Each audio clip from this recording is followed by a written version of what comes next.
the end, and if you're watching, like the video and comment your city. One had written for her. Back then there was only cold wind, a cracked apartment window, and a cream-colored envelope lying on the floor like a dare.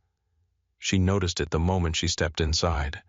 Her apartment was small enough that nothing could hide from her for long. The living room, kitchen, and dining space all belonged to the same tired rectangle of air. A second-hand couch sat against one wall with one cushion softer than the others. A laundry basket leaned near the hallway, still full from Sunday. The kitchen sink held a mug stained with old coffee, and one plate she had rinsed but not washed. Everything looked exactly the way she had left it that morning, except for the envelope. It had been pushed under her door and left on the floorboards, thick and elegant, the kind of paper that made silence feel expensive. Nora stood there with her keys still in her hand. For a few seconds she did not move. She knew before she bent down. Some part of her knew. The same part of her that had known Preston Caldwell was leaving before he opened his mouth 3 months ago. The body always learned the truth before the heart could bear it. She picked up the envelope. Her name was written across the front in gold ink. Nora Hayes and Guest. The words blurred at the edges. She set her bag down slowly, as if any sudden movement might crack something inside her. Her coat stayed on. Her shoes stayed on. She stood in the middle of her apartment under the yellow light that hummed faintly above the kitchen and opened the envelope with a thumb she could not keep steady. The invitation slid out. Preston Caldwell and Lila Monroe request the honor of your presence at the celebration of their marriage. The room seemed to shrink. Nora read it once, then again, then a third time, because humiliation had a strange way of making a person check the details as if pain might be a clerical error. Preston was getting married at the Waverly estate. Of course he was. The Caldwells did not do anything small. They did not host family gatherings. They staged them. They did not celebrate love. They broadcasted alliances.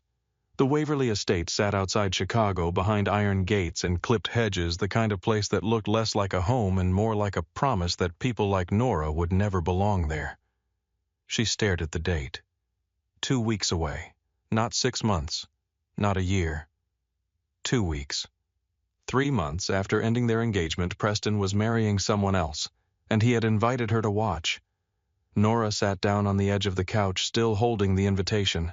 Her fingers touched the raised gold letters of his name, Preston Caldwell, a name that had once lived in her mouth like a future. She had spent 2 years with that future. 2 years learning how he took his coffee, 2 years smiling through political dinners where she barely spoke because she was afraid of saying the wrong thing. 2 years standing beside him at charity events while donors asked what she did and lost interest before she finished answering. 2 years telling herself that love did not need to be loud to be real.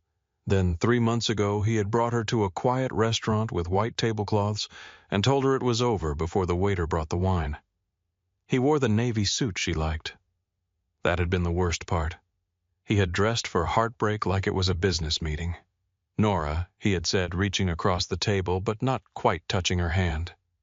You know how much I care about you. Her stomach had gone cold right there. People only started with care when they were about to do something cruel. He had looked tired, not devastated, not ashamed, just tired, as if ending their life together was an unpleasant task he wanted finished before dessert.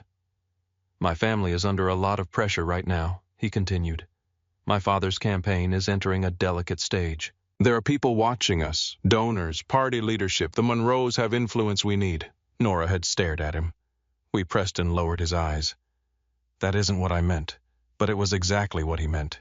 He was already speaking from another side of a door she had not known existed. She remembered the restaurant noise around them, forks against plates, a woman laughing near the bar, ice dropping into a glass. Normal sounds, ordinary sounds, while her life quietly folded in half. So this is political, she said. It's practical. The word had stayed with her, practical. As if love were a coat he had outgrown, as if she were a car with too many miles on it, as if 2 years of her life could be placed in a box labeled unfortunate but reasonable. He said he was sorry. He said she deserved better. He said he hoped in time they could both look back with gratitude. Nora had listened without crying. She had signed for half the dinner because he forgot his wallet in the car. She had taken a cab home and sat on her bathroom floor until sunrise, still wearing the black dress she had bought because she thought he might propose all over again in some new and softer way. For weeks after, people at the law office spoke around her sadness like it was furniture. Her desk sat beside the copy machine at Dunleavy and Frost, a family law firm downtown where arguments about custody money, betrayal, and fear filled the halls every day. Nora knew how to organize other people's disasters. She knew how to find missing documents, calm shaking clients, prepare court binders, and draft timelines of marriages collapsing in slow motion. She knew everything about separation on paper. None of it helped when it happened to her. At work, everyone knew. Of course they knew. Preston's name was too public for privacy. Senator Malcolm Caldwell's son, leaving his quiet paralegal fiancée to marry a congressman's daughter, was the kind of gossip that moved through Chicago legal circles under the disguise of concern. "Are you holding up all right?" one associate asked while handing Nora 3 urgent filings. "Let us know if you need anything." Another said, then left a stack of discovery requests on her chair. Nobody meant harm. That almost made it worse. They treated her like something cracked but still useful. By the time Nora found the wedding invitation on her floor, she had become very good at being fine. She woke up. She worked. She answered emails. She bought groceries she did not cook. She stopped wearing the engagement ring but still felt its absence like a bruise. She avoided mirrors when she looked tired enough to tell the truth. Then Preston invited her to his wedding, and something inside her went still. Her phone buzzed against the couch. Tessa Reed. Nora looked at the name for a long moment before answering. "Tell me you're not dead," Tessa said. Nora closed her eyes. "I got the invitation." The line went quiet. Tessa was not quiet often. She was a bartender, a loyal friend, and the kind of woman who could make a grown man apologize with one stare. Silence from her had weight. "He sent it," Tessa asked. "Yes. To your apartment. Yes. With your name on it. And guest." Tessa exhaled hard. That little country club vampire. Nora almost laughed. It came out wrong, closer to a broken breath. "I thought I was done being surprised by him. You don't have to go." Nora looked down at the invitation in her lap. "No, I know. Good. Burn it. I'll come over with wine and matches. I want to go." Another silence. "Nora, I know how it sounds. It sounds like you want to walk barefoot into traffic. I want him to see me." The words left her before she could make them prettier. Tessa softened. "Oh, honey." Nora hated the pity. Not because Tessa meant it badly, but because it fit too well. "I don't mean I want him back," Nora said quickly. "I don't. I just can't stand the idea that they all think I disappeared. That I stayed home crying while he moved on like I was a bad season in his life. So don't give them the satisfaction of showing up hurt." "I wouldn't." "You would," Tessa said gently, "because you are hurt." Nora looked around her apartment, at the dead plant on the windowsill, at the unopened mail on the counter, at the half-packed box of wedding magazines she had never managed to throw away. "I'm tired of being hurt quietly." Tessa did not answer right away. When she spoke again, her voice was lower. "Who would you even take?" Nora looked toward the narrow hallway that led to her bedroom. A thought had been sitting in the back of her mind all evening. Dangerous. Absurd. The kind of thought a sensible woman would laugh off and bury. Nora was beginning to think sensible women got buried first. "I have an idea," she said. "I hate that sentence. You don't know what it is. I know your voice. I hate it already." Nora stood and walked to the bedroom. The floor creaked in the same places it always did. She knelt beside her dresser and opened the bottom drawer. Under a folded sweater was a small velvet box. She lifted it carefully. "My grandmother's ring," she said. Tessa's voice sharpened. "No, I haven't said anything yet. You're using your grandmother voice. That means you're about to do something tragic and sentimental." Nora opened the box. The ring sat inside on faded cream satin, a small diamond framed by 2 pearls, old-fashioned and delicate. Her grandmother had worn it for 46 years. Nora remembered being little and holding that hand in church, twisting the ring gently while her grandmother whispered for her to sit still. "It's worth something," Nora said. "It's worth your memories." "That's different. I need leverage." For what Nora's mouth went dry. She had heard his name first in the courthouse elevator 2 years ago. Roman Blackwell. 2 attorneys had stopped talking the moment she entered, but not before she heard enough. A nightclub raid that went nowhere. A judge who recused himself without explanation. A councilman photographed entering a hotel through a private garage. The name underneath it all never printed where it could be sued, never spoken loudly where it could be remembered. Roman Blackwell owned hotels, restaurants, security firms, a luxury club near the river, and according to men who lowered their voices when they said his name, most of the city's fear. He was not someone a woman like Nora approached, which was exactly why the Caldwells would choke on their champagne if she walked in with him. Nora, Tessa said slowly. "What are you thinking?" Nora closed the ring box. "I need someone who makes them stop talking." "No. You still don't know who." "Yes, I do, because there is only one category of man who requires a family heirloom as leverage, and that category is prison." Nora sank onto the bed. "Roman Blackwell."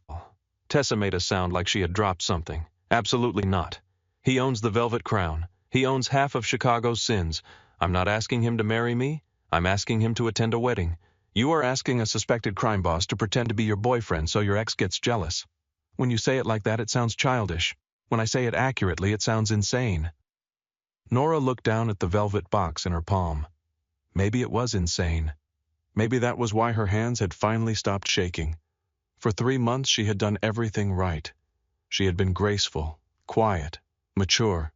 She had swallowed every public humiliation in private because that was what women like her were praised for. Strength, people called it when they meant convenience. Preston moved on. His family moved forward. Everyone expected Nora to step aside and make the scene easier to photograph. No, not this time. "I have to try," she said. Tessa's voice cracked around the edges. "You don't have to prove anything to them." Nora stared at the invitation on her couch. "I'm not sure this is about them anymore." That was a lie, but not completely. The next night, Chicago wore winter like a threat. Wind pushed between buildings downtown and sent trash skittering along the curb. Nora stood across the street from the Velvet Crown with her coat pulled tight around her body and her grandmother's ring in her pocket. The club did not have a sign. It did not need one. The entrance sat beneath the awning of the Blackwell Meridian Hotel, guarded by 2 men in dark suits who looked less like bouncers and more like final warnings. The doors were black glass. The people who entered did not wait in line. They arrived in sleek cars, murmured names, and disappeared inside as if swallowed by money. Nora stood under a street lamp and almost turned around 6 times. Her phone buzzed. "Tessa, are you alive?" Nora typed back with stiff fingers. "Yes," Tessa replied instantly. "That is not enough information." Nora almost smiled. Then the door across the street opened and a woman in a silver coat stepped out, laughing, her hand tucked inside the arm of a man old enough to be her father. Warm amber light spilled briefly onto the sidewalk. Nora saw black marble inside, velvet, gold. A world that did not make room for women with student loans and thrift store heels. She crossed the street before courage could cool. The guards watched her approach. Neither moved until she reached the door. One of them looked down at her shoes, then her coat, then her face. "Private entrance," he said. "I need to speak with Mr. Blackwell." The man's expression did not change. "No, you don't." Nora swallowed. "I have something he may want. Everybody does." The other guard opened the door slightly and spoke to someone inside. A moment later, a hostess appeared. She was elegant in a way that felt sharpened. Black dress, red mouth hair, pinned so smoothly it looked sculpted. Her eyes skimmed over Nora and found every place she did not belong. "Good evening," the hostess said. "The club is private. I understand." "Then you understand this is where the conversation ends." Nora's pulse beat hard in her throat. She had rehearsed this. On the train, in the mirror, in the elevator at work. None of the rehearsals included the way shame would crawl up her neck under a stranger's perfect stare. She reached into her pocket and took out the velvet box. The hostess glanced at it. "Not interested, not yet.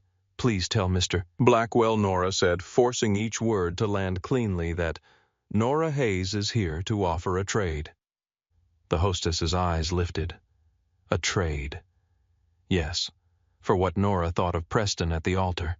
Vivian Caldwell smiling like she had won. Every person who expected Nora to arrive alone if she arrived at all.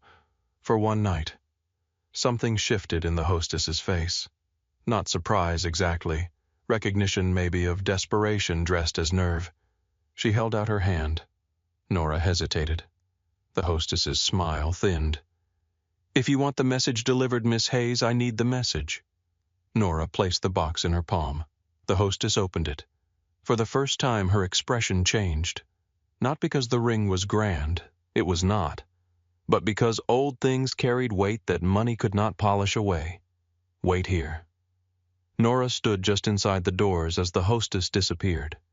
The velvet crown was even quieter than it looked from outside. Low music moved through the space like smoke. Men in tailored suits leaned close over drinks. Women laughed softly with eyes that missed nothing. Every surface reflected warm light and dark secrets. Nobody asked Nora to sit. Nobody offered water. Nobody needed to tell her she was being watched. She counted her breaths. At 42, she considered leaving. At 60, she imagined Tessa's voice telling her to run. At 89, a man approached from the shadows. He was tall, broad, and expressionless, with an earpiece tucked against his collar. "Miss Hayes." Her spine straightened. "Yes, Mr. Blackwell will see you." The hallway behind the club was darker than the lounge. The music faded with each step. Nora followed the man past unmarked doors, past cameras tucked into corners, past a mirror where she caught a glimpse of herself and barely recognized the woman walking toward a man everyone else avoided. The guard stopped at the last door. 5 minutes. He opened it. Nora stepped inside. Roman Blackwell's office overlooked the Chicago River, but the room itself seemed built to keep the city out. Black wood, smoked glass, shelves with no clutter. One painting on the wall all dark red and gray like a storm seen through blood. Roman sat behind a wide desk reading a file. He did not look up immediately. That was the first insult. Or the first test. Nora stood still and refused to fill the silence. At last, he closed the file. The photographs she had seen online did not prepare her for him. They had captured the dark hair, the hard jaw, the expensive suit. They had not captured the stillness. Roman Blackwell did not simply sit in a room. He controlled the oxygen in it. His eyes moved over her once.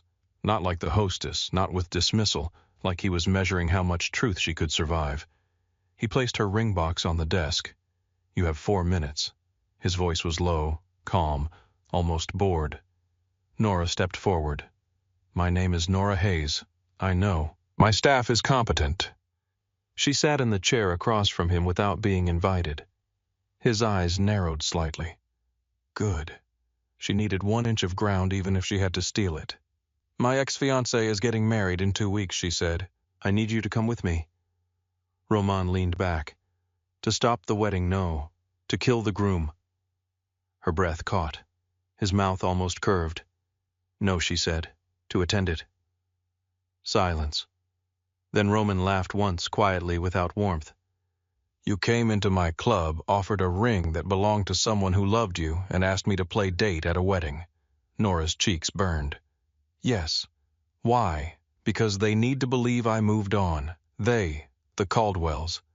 That caught him. Not much. A flicker behind the eyes. A predator hearing a branch snap in the dark. Which Caldwell Preston? Senator Caldwell's son. Roman looked at the ring box, then back at her. "You were engaged to Preston Caldwell for 2 years. And now he is marrying Lila Monroe. Congressman Monroe's daughter, yes." Roman's fingers tapped once on the desk. The sound was soft, but Nora felt it in her ribs. "Political marriage," he said. "That's what he called it." "What did he call you?" Nora went still. The question was too precise, too cruel because it was not careless. She looked away before she could stop herself. Roman noticed. Of course he did. "He said I was comfortable," she said. "Reliable. Good.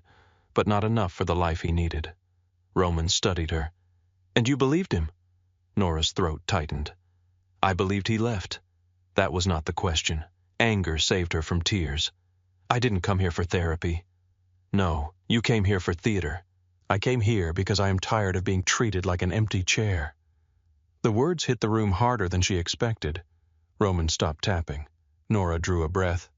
"They invited me because they think I won't come. Or because they think I will come alone and prove exactly what they believe about me. That I'm small, safe, forgettable." She leaned forward. I want to walk into that room beside someone they cannot ignore. Roman's gaze sharpened. And you chose me, yes. Do you know what people say about me? Yes. Do you believe it? I believe people like the Caldwells are afraid of you. That was not the question either. Nora held his stare. I believe you are dangerous, and still you came. My life was not exactly safe when I was loved by respectable people. For the first time, Roman was completely still. The city lights shimmered behind him. Somewhere far below, a horn sounded on the river. He reached for the ring box and opened it. His expression did not soften, but his thumb paused near the edge of the old velvet. This is not worth enough to buy what you are asking. I know. Then why bring it? Because it is the only thing I own that proves I am serious. Roman closed the box. Serious women do not walk into private clubs asking criminals for favors. I'm not asking for a favor. No, I'm offering a trade. What could you possibly have that I want? Nora did not know. That was the terrible truth. She had come armed with grief, pride, and a ring worth less to him than his cufflinks. But Roman Blackwell was watching her now, as if her answer mattered.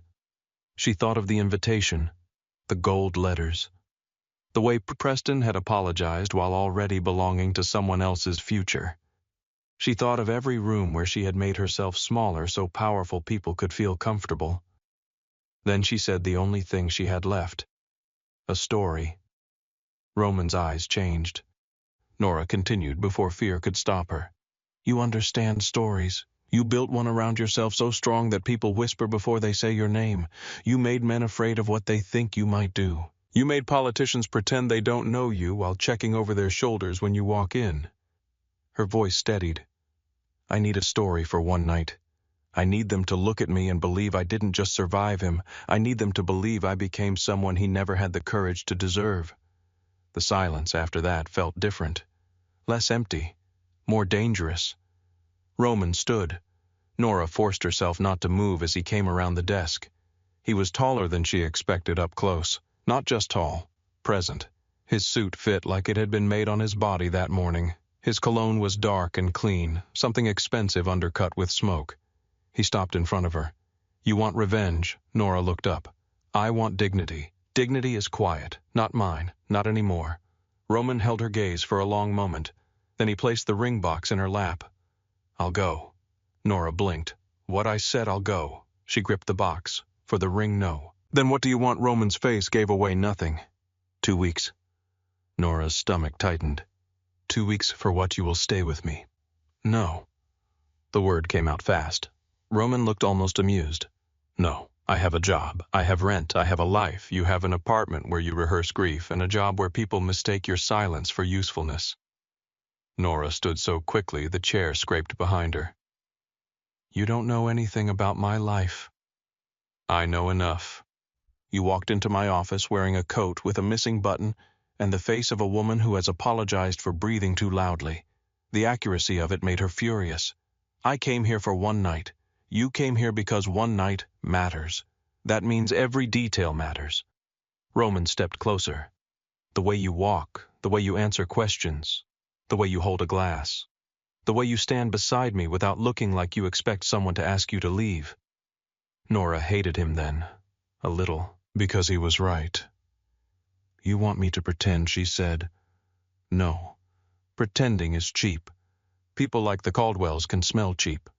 I will teach you how to make them doubt their own memory of you. Her pulse moved strangely under her skin. And after the wedding you go back to your life. The answer should have comforted her. It did not.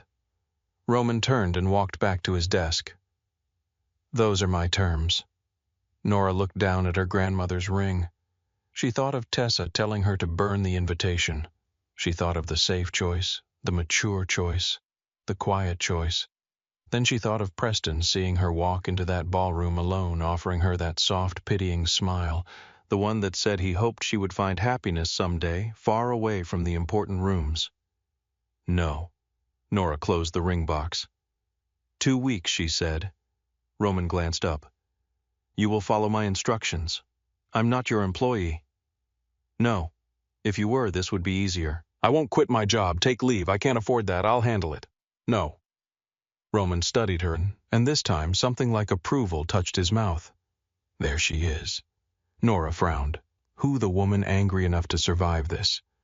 Her breath caught, but she did not look away. Roman opened a drawer, removed a black card, and wrote something on the back. He slid it across the desk. My driver is outside. He will take you home tonight. Tomorrow morning he will bring you to my residence. I haven't agreed to that. Roman looked at her. Yes, you have. Nora picked up the card. The paper felt heavier than it should have. At the door, she stopped. Why are you doing this? Roman did not answer right away. He looked out at the river where the city lights broke apart on the dark water. Because Senator Caldwell has spent years pretending his hands are clean. Nora turned fully. What does that mean? It means your wedding invitation may be useful to both of us. Her stomach dipped. So I am useful, at the moment, Roman said. It should have wounded her. Instead, his honesty felt cleaner than Preston's kindness ever had. Nora opened the door. Behind her, Roman spoke again. And Miss Hayes. She paused. When you walk into that wedding with me, you do not look at the floor. You do not fold your hands like you are waiting to be judged. You do not smile because you are uncomfortable. Nora looked back. What do I do? Roman's eyes held hers. You let them wonder what they missed. The guard escorted her through the hallway and back into the velvet warmth of the club. The same strangers sat in the same booths with the same glittering drinks, but something had shifted. Or maybe Nora had. The hostess watched her leave with a different expression now. Outside, cold air struck Nora's face. A black car waited at the curb. The driver opened the back door. Nora looked down at the card in her hand. Roman Blackwell's address was written in dark ink, neat and certain. Her phone buzzed. Tessa again. Nora answered before she could lose her nerve. Well, Tessa demanded. Nora looked back at the black glass doors of the Velvet Crown. He said yes. Tessa cursed so loudly Nora had to pull the phone away from her ear. He said yes, as in yes, I'll attend, or yes, I'll drag your life into a federal investigation. Nora almost laughed. I'm not sure yet. That is not funny. I know. Nora, come home. Nora looked at the car, at the driver waiting with patient silence, at the city shining wet beneath the streetlights. I am. But even as she said it, she knew something had already changed. Home was no longer only the apartment with the cracked window and the dead plant. Home was also a question now, a threshold, a dark office above the river where a dangerous man had looked at her pain and not flinched. She got into the car. As it pulled away from the curb, Nora held her grandmother's ring box against her chest and watched the Velvet Crown disappear behind her. By the time the car turned toward Logan Square, she understood that she had not hired Roman Blackwell to help her lie. She had asked him to teach her how to be seen. And somewhere high above the river, Roman stood alone in his office, staring at the closed door she had walked through as if the room had become less obedient after she left. Morning arrived too clean. Nora woke before her alarm in the same apartment she had left behind the night before, but nothing in it felt settled anymore. The cracked window still breathed cold air into the bedroom. The radiator still clicked like a nervous clock. Her work shoes still waited beside the closet, scuffed at the toes, ordinary and dependable. But on her nightstand sat Roman Blackwell's card. Black ink, sharp handwriting, an address that belonged to a building overlooking Lake Michigan where people with money did not live so much as exist above consequence. Nora stared at it until her phone lit up. Tessa, please tell me you changed your mind. Nora sat up, hair falling into her face, and typed back, I didn't. 3 dots appeared immediately. I hate this version of you. Nora almost smiled. You haven't met her yet. She showered, dressed, and packed 1 bag because taking 2 would feel too much like surrender. She chose simple clothes, dark jeans, a cream sweater, her black coat with the missing button. At the last second, she opened the small velvet box on her dresser and slipped her grandmother's ring into the inner pocket of her bag. Not as payment anymore, as proof that she still belonged to herself. At exactly 7, a black car pulled up outside her building. Nora saw it through the window and felt her stomach fold in on itself. The car looked wrong on her street, too polished for the cracked sidewalks, too quiet for the garbage truck groaning near the corner. A man in a dark suit stepped out and looked up at her window as if he knew she was watching. She almost called Tessa. Instead, she lifted her bag and went downstairs. The driver opened the door. Miss Hayes. His voice was polite. His face gave away nothing. Nora slid into the back seat. The ride across Chicago felt like crossing out of one life and into another. Storefronts blurred past. Corner bakeries, bus stops, office workers with paper cups of coffee. People going somewhere they understood. Nora watched them and wondered when her life had become the kind of thing a person could explain only by sounding insane. I am going to live with a mafia boss for 2 weeks so he can teach me how not to look destroyed at my ex-fiance's wedding. No court document she had ever prepared sounded that complicated. Roman's building rose near the lake, all steel and glass, with a private entrance guarded by 2 men who recognized the car before it stopped. The lobby smelled like cedar stone and money. No music played, no one chatted. Even the elevator was silent, climbing so smoothly Nora felt as if the city were dropping away beneath her. When the doors opened, the penthouse did not greet her. It judged her. Wide open space, black marble floors, pale walls, long windows facing the lake. The morning light came in cold and silver, touching furniture that looked too expensive to sit on. There were no piles of books, no shoes by the door, no coffee mug left on a table. Nothing accidental. Nothing soft. Roman stood near the windows, phone in hand, wearing black trousers and a white shirt with the sleeves rolled to his forearms. He looked at her bag. That all Nora lifted her chin. I wasn't sure if I was moving in or being held for ransom. Something flickered at the corner of his mouth. If it were ransom, I would have asked for someone richer. A woman entered from a hallway before Nora could answer. She was older, maybe late 50s, with silver hair pulled into a neat twist and a posture that made the room straighten around her. Miss Hayes, Roman said. This is Evelyn Rhodes. She manages the residence. Evelyn gave Nora one measured look. Welcome. It did not sound welcoming. It sounded accurate. Thank you, Nora said. Your room is ready. Breakfast is in 10 minutes. Mr. Blackwell does not tolerate lateness. Nora glanced at Roman. Does Mr. Blackwell tolerate breathing? Roman put his phone in his pocket. Only when useful. Evelyn's expression did not change, but Nora thought she saw a flash of approval. The guest room was larger than Nora's entire apartment. A king bed sat beneath a wall of windows. The bathroom had pale stone counters, a glass shower, and towels folded so precisely they made her feel accused. Her bag looked pitiful on the bench at the foot of the bed. She had 7 minutes before breakfast. She used 4 of them staring at herself in the mirror. She looked like herself. Tired eyes, damp hair, nervous mouth. But not exactly. There was something new beneath the fear, a thin wire of defiance. Fragile, but there. At breakfast, Roman sat at the head of a table long enough for 12 people. Coffee steamed beside him. A plate of eggs, fruit, and toast waited at the place across from him. Nora sat. Roman looked at his watch. You're 30 seconds late. I was admiring your prison. You will find the food better. I'm not hungry. You will eat anyway. Nora picked up her fork because she wanted to argue and did not want to give him the satisfaction of hearing her stomach growl. Roman watched her take a bite. Tell me about Preston. The eggs turned to dust in her mouth. What about him? Everything. No. Roman leaned back. That was not a suggestion. I am not a case file. No.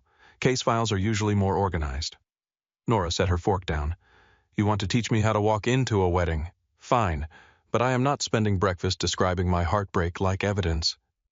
Roman's gaze stayed on her. Then describe the man. Nora looked toward the lake. The water beyond the glass was gray and restless. He is charming when people are watching, careful when they are not. He makes decisions slowly enough that they feel thoughtful even when they are selfish. He likes being admired for kindness more than he likes being kind. Roman nodded once. Good. Good. That is the first useful thing you have said. Nora's eyes cut back to him. I thought you wanted emotional details. I want truth. Emotion comes with it if the person is not lying to herself. Her jaw tightened. He did love me. Roman did not answer. Nora hated that more than if he had disagreed. He did, she said again. Perhaps. Don't do that. Do what look like you know something about my life because you've decided everyone is weak and predictable? Roman's expression cooled. I know men who choose power over love often call it sacrifice so they can sleep at night. Nora's anger rose fast enough to warm her face. And what do men like you call it? Roman's eyes held hers. Business. The word should have ended the conversation. Instead, it exposed the shape of him. No apology, no disguise, just a blade laid flat on the table. Nora looked away first. Roman noticed. Of course he did. After breakfast, he brought her to the living room and stood near the fireplace with his arms folded. Walk to the windows. Nora stared at him. That's it, walk. She did. Halfway across the room, Roman said, stop. Nora stopped. You lead with apology, I lead with feet. Your shoulders are rounded. Your steps are small. You glance down before you move as if asking permission from the floor. Nora turned. I don't walk like that. You do. I have walked for 29 years. And apparently no one corrected you. She crossed her arms. I am not a horse at auction. No, Roman said. A horse would have better posture. She wanted to throw something at him. Instead, she walked again. Stop. Nora turned sharply. What now?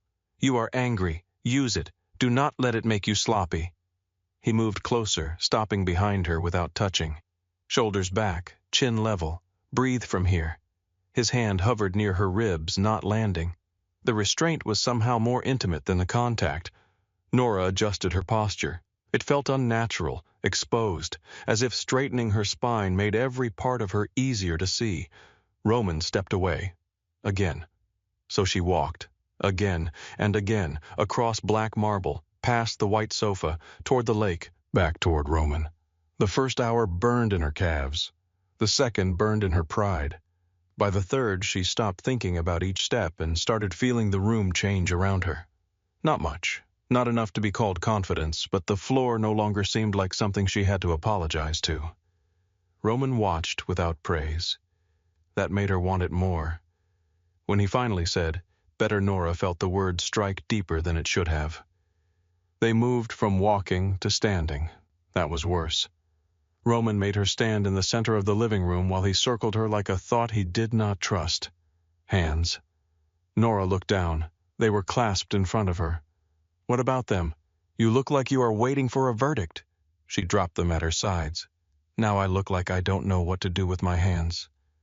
You don't. That is why we are here.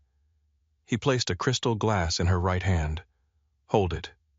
She did. Not like it contains poison. Does it not today? He showed her how to rest her fingers, how to keep her wrist relaxed, how to hold a glass without turning it into a shield. Then came eye contact. Roman sat across from her in a low chair and said, look at me. Nora did. For 3 seconds. Then her gaze slipped. Again. She tried again. This time she lasted 5. Again. By the 7th try, her heartbeat was loud enough to make the room feel smaller. This is ridiculous, she said. No. This is where people like Vivian Caldwell win before they speak. Nora swallowed. She is not that powerful. Then why does thinking about her make your mouth go dry? Nora said nothing. Roman leaned forward. People like her do not need to raise a voice. They look at you as if you are already beneath them and you finish the work by lowering yourself. Nora's fingers tightened around the glass. She was always kind to me. Roman's expression did not change. Was she? The question opened a door Nora had spent years keeping shut. Vivian Caldwell handing her a dress for a fundraiser and saying, this color will help you look less tired. Vivian touching Nora's arm at dinner and saying Preston has always liked simple girls. It keeps him grounded. Vivian smiling when Nora mentioned work and replying, how sweet, I imagine that keeps you busy. Kindness with teeth. Nora looked at Roman. This time she did not look away. He saw it. There, he said quietly.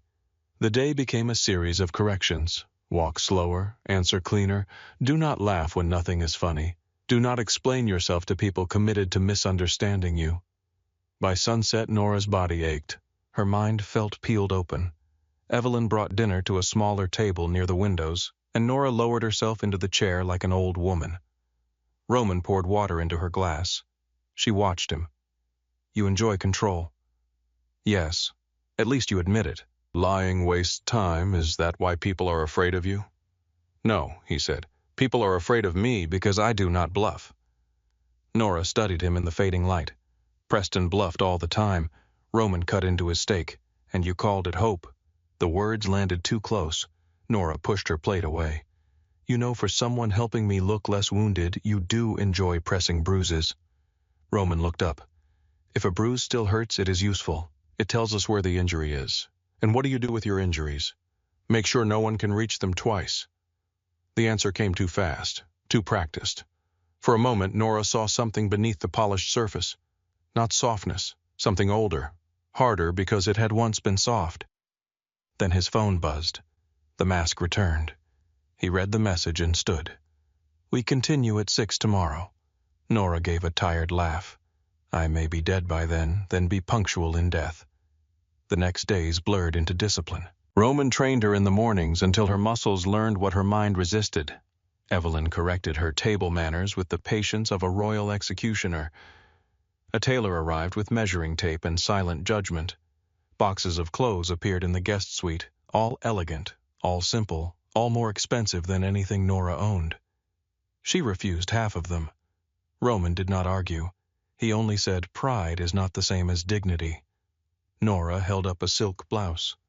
And this is dignity? No, that is fabric. Dignity is how you wear it. She hated how often he made sense. On the fourth day, conversation training began.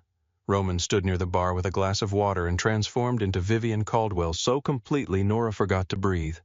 His posture softened. His smile warmed. His voice became gentle enough to hide a knife. Nora, darling, how brave of you to come. I always admired your ability to endure difficult rooms. The sound of Vivian's cruelty in Roman's mouth made Nora's stomach drop. She answered too quickly. I'm fine. Roman dropped the act. Dead. What you died in the first sentence, that is dramatic. You defended yourself before anyone accused you. He returned to the role. Nora, darling, how brave of you to come. Nora inhaled, then smiled. Vivian, I always admired your ability to make concern sound so decorative. Roman went still. Then his real smile appeared. Small, sharp, dangerous, better. They practiced Preston next. That was harder. Roman did not mimic Preston's voice. He did something worse. He captured the gentle condescension, the careful eyes, the soft regret that made every insult sound like worry. Nora, Roman said as Preston, I just want to make sure you are not doing this because you are hurt. Nora's throat tightened. Roman waited. She looked at him and saw the restaurant again. The navy suit, the untouched wine. The practical decision. I am hurt, she said. Roman's eyes narrowed. Nora continued, but my pain is not proof that you still know what is best for me. Silence. Roman stepped out of the role. That one, he said, remember that. By the end of the first week, Nora could enter a room without shrinking. Not always, not perfectly. But often enough that she began to feel the difference in her own skin. She noticed how people in Roman's building moved around her now. The guards nodded. Evelyn stopped correcting her posture. The tailor asked her opinion before making adjustments. One afternoon, Roman took her to the ballroom of one of his hotels after closing. The room was empty except for them. Gold light, polished floors, tall windows dark with evening. Nora stood near the center and looked around. Why are we here? Roman removed his jacket and laid it over a chair. You need to learn how to dance without looking like you expect to be abandoned mid-song. I do not look like that. You look like that when you are standing still. She rolled her eyes, but her pulse changed when he stepped toward her. He offered his hand. Nora placed hers in it. His palm was warm, firm, controlled. His other hand settled at her waist. Not possessive, not gentle. Somewhere between instruction and danger. Nora forgot the first step. Roman looked down at her. If you plan to faint, do it away from the marble. I'm not fainting. Then move. They moved. Badly at first. Nora stepped on his shoe twice. Roman said nothing the first time. The second time he said, that shoe costs more than your rent. Then it can afford the pain. His laugh surprised both of them. It was brief, low, and real. Nora looked up. Roman's face changed as if he regretted giving her that sound. The music playing through the empty ballroom was slow something with strings and piano. Nora followed his lead. Her body began to trust the rhythm. The room grew quieter. The space between them became too aware of itself. "Why do you hate the Caldwells?" she asked. Roman's hand tightened at her waist barely. "Careful. You brought it up first. I said they were useful. No. You said Senator Caldwell pretends his hands are clean." Roman led her through a turn. For a moment, Nora faced the empty room. Then she turned back into him. "My brother trusted the wrong men," Roman said. Nora did not speak. Roman's eyes stayed past her shoulder. "Caldwell was one of them. He built a public career condemning organized crime while taking private favors from people worse than me. When pressure came, he needed a body to throw to the wolves. My brother was convenient." What happened to him? Roman's jaw shifted. Prison first. A blade 6 months later. The music seemed to thin. Nora's hand stilled on his shoulder. "I'm sorry." Roman looked at her then. "Do not be. You did not kill him. No. But someone taught you to make grief look like control." The words escaped before she could soften them. Roman stopped dancing. For one breath, Nora thought she had gone too far. Then he released her hand. "Again," he said. But his voice had changed. That night, Nora called Tessa from the guest suite. Tessa answered on the first ring. "Say pineapple if you need extraction." Nora laughed softly. "I'm fine. You sound tired." "I am tired." "Is he awful?" Nora looked toward the door beyond which Roman's silent penthouse stretched like a secret. "Yes, Nora." "And no," Tessa groaned. "That is exactly the tone women use before they make catastrophic romantic decisions. It's not romantic. Does he look at you like he wants to ruin your life?" Nora thought of the empty ballroom, Roman's hand at her waist, his laugh. His brother. He looks at everyone like that. Not an answer. Nora sat on the edge of the bed. He sees too much. Tessa was quiet for the moment. "Just make sure he sees you, not what he can turn you into." After the call, Nora could not sleep. She walked out to the kitchen for water and found Roman on the balcony alone in the cold. No jacket, no phone. Just his hands on the railing and the city below him. She should have gone back. Instead, she stepped outside. The wind lifted her hair. Roman did not turn. "You should be asleep. You say that like sleep is a command." "Most things are." Nora stood beside him, leaving space between them. "Do you ever get tired of being obeyed?" He looked at the lake. Obedience keeps people alive. Does it keep them close? That made him turn. His eyes were unreadable in the dark. "You ask dangerous questions. You invited a paralegal into your home. We're trained to ask questions. You were trained to organize divorce files, and you were trained to terrify rooms. Yet here we are." For a moment, neither of them spoke. Then Roman said, "Preston wanted you small because small things do not threaten weak men." Nora's throat tightened. "And you? I have never wanted small things." The air between them changed. Nora felt it move through her body, slow and bright and terrifying. Roman's gaze dropped to her mouth. Only for a second. Then he stepped back. "Go to bed, Nora." Her name in his voice felt like a hand against her skin. She went. By the second week, the dress arrived. Emerald silk, not loud, not sweet, not innocent. It fit her like someone had studied every place she used to hide and decided to honor it instead. Nora stood before the mirror in the guest suite while the tailor adjusted the hem. Her hair was pinned loosely. Her face was bare. Still, she barely recognized herself. Roman appeared in the doorway. The tailor stepped away. Nora met Roman's eyes in the mirror.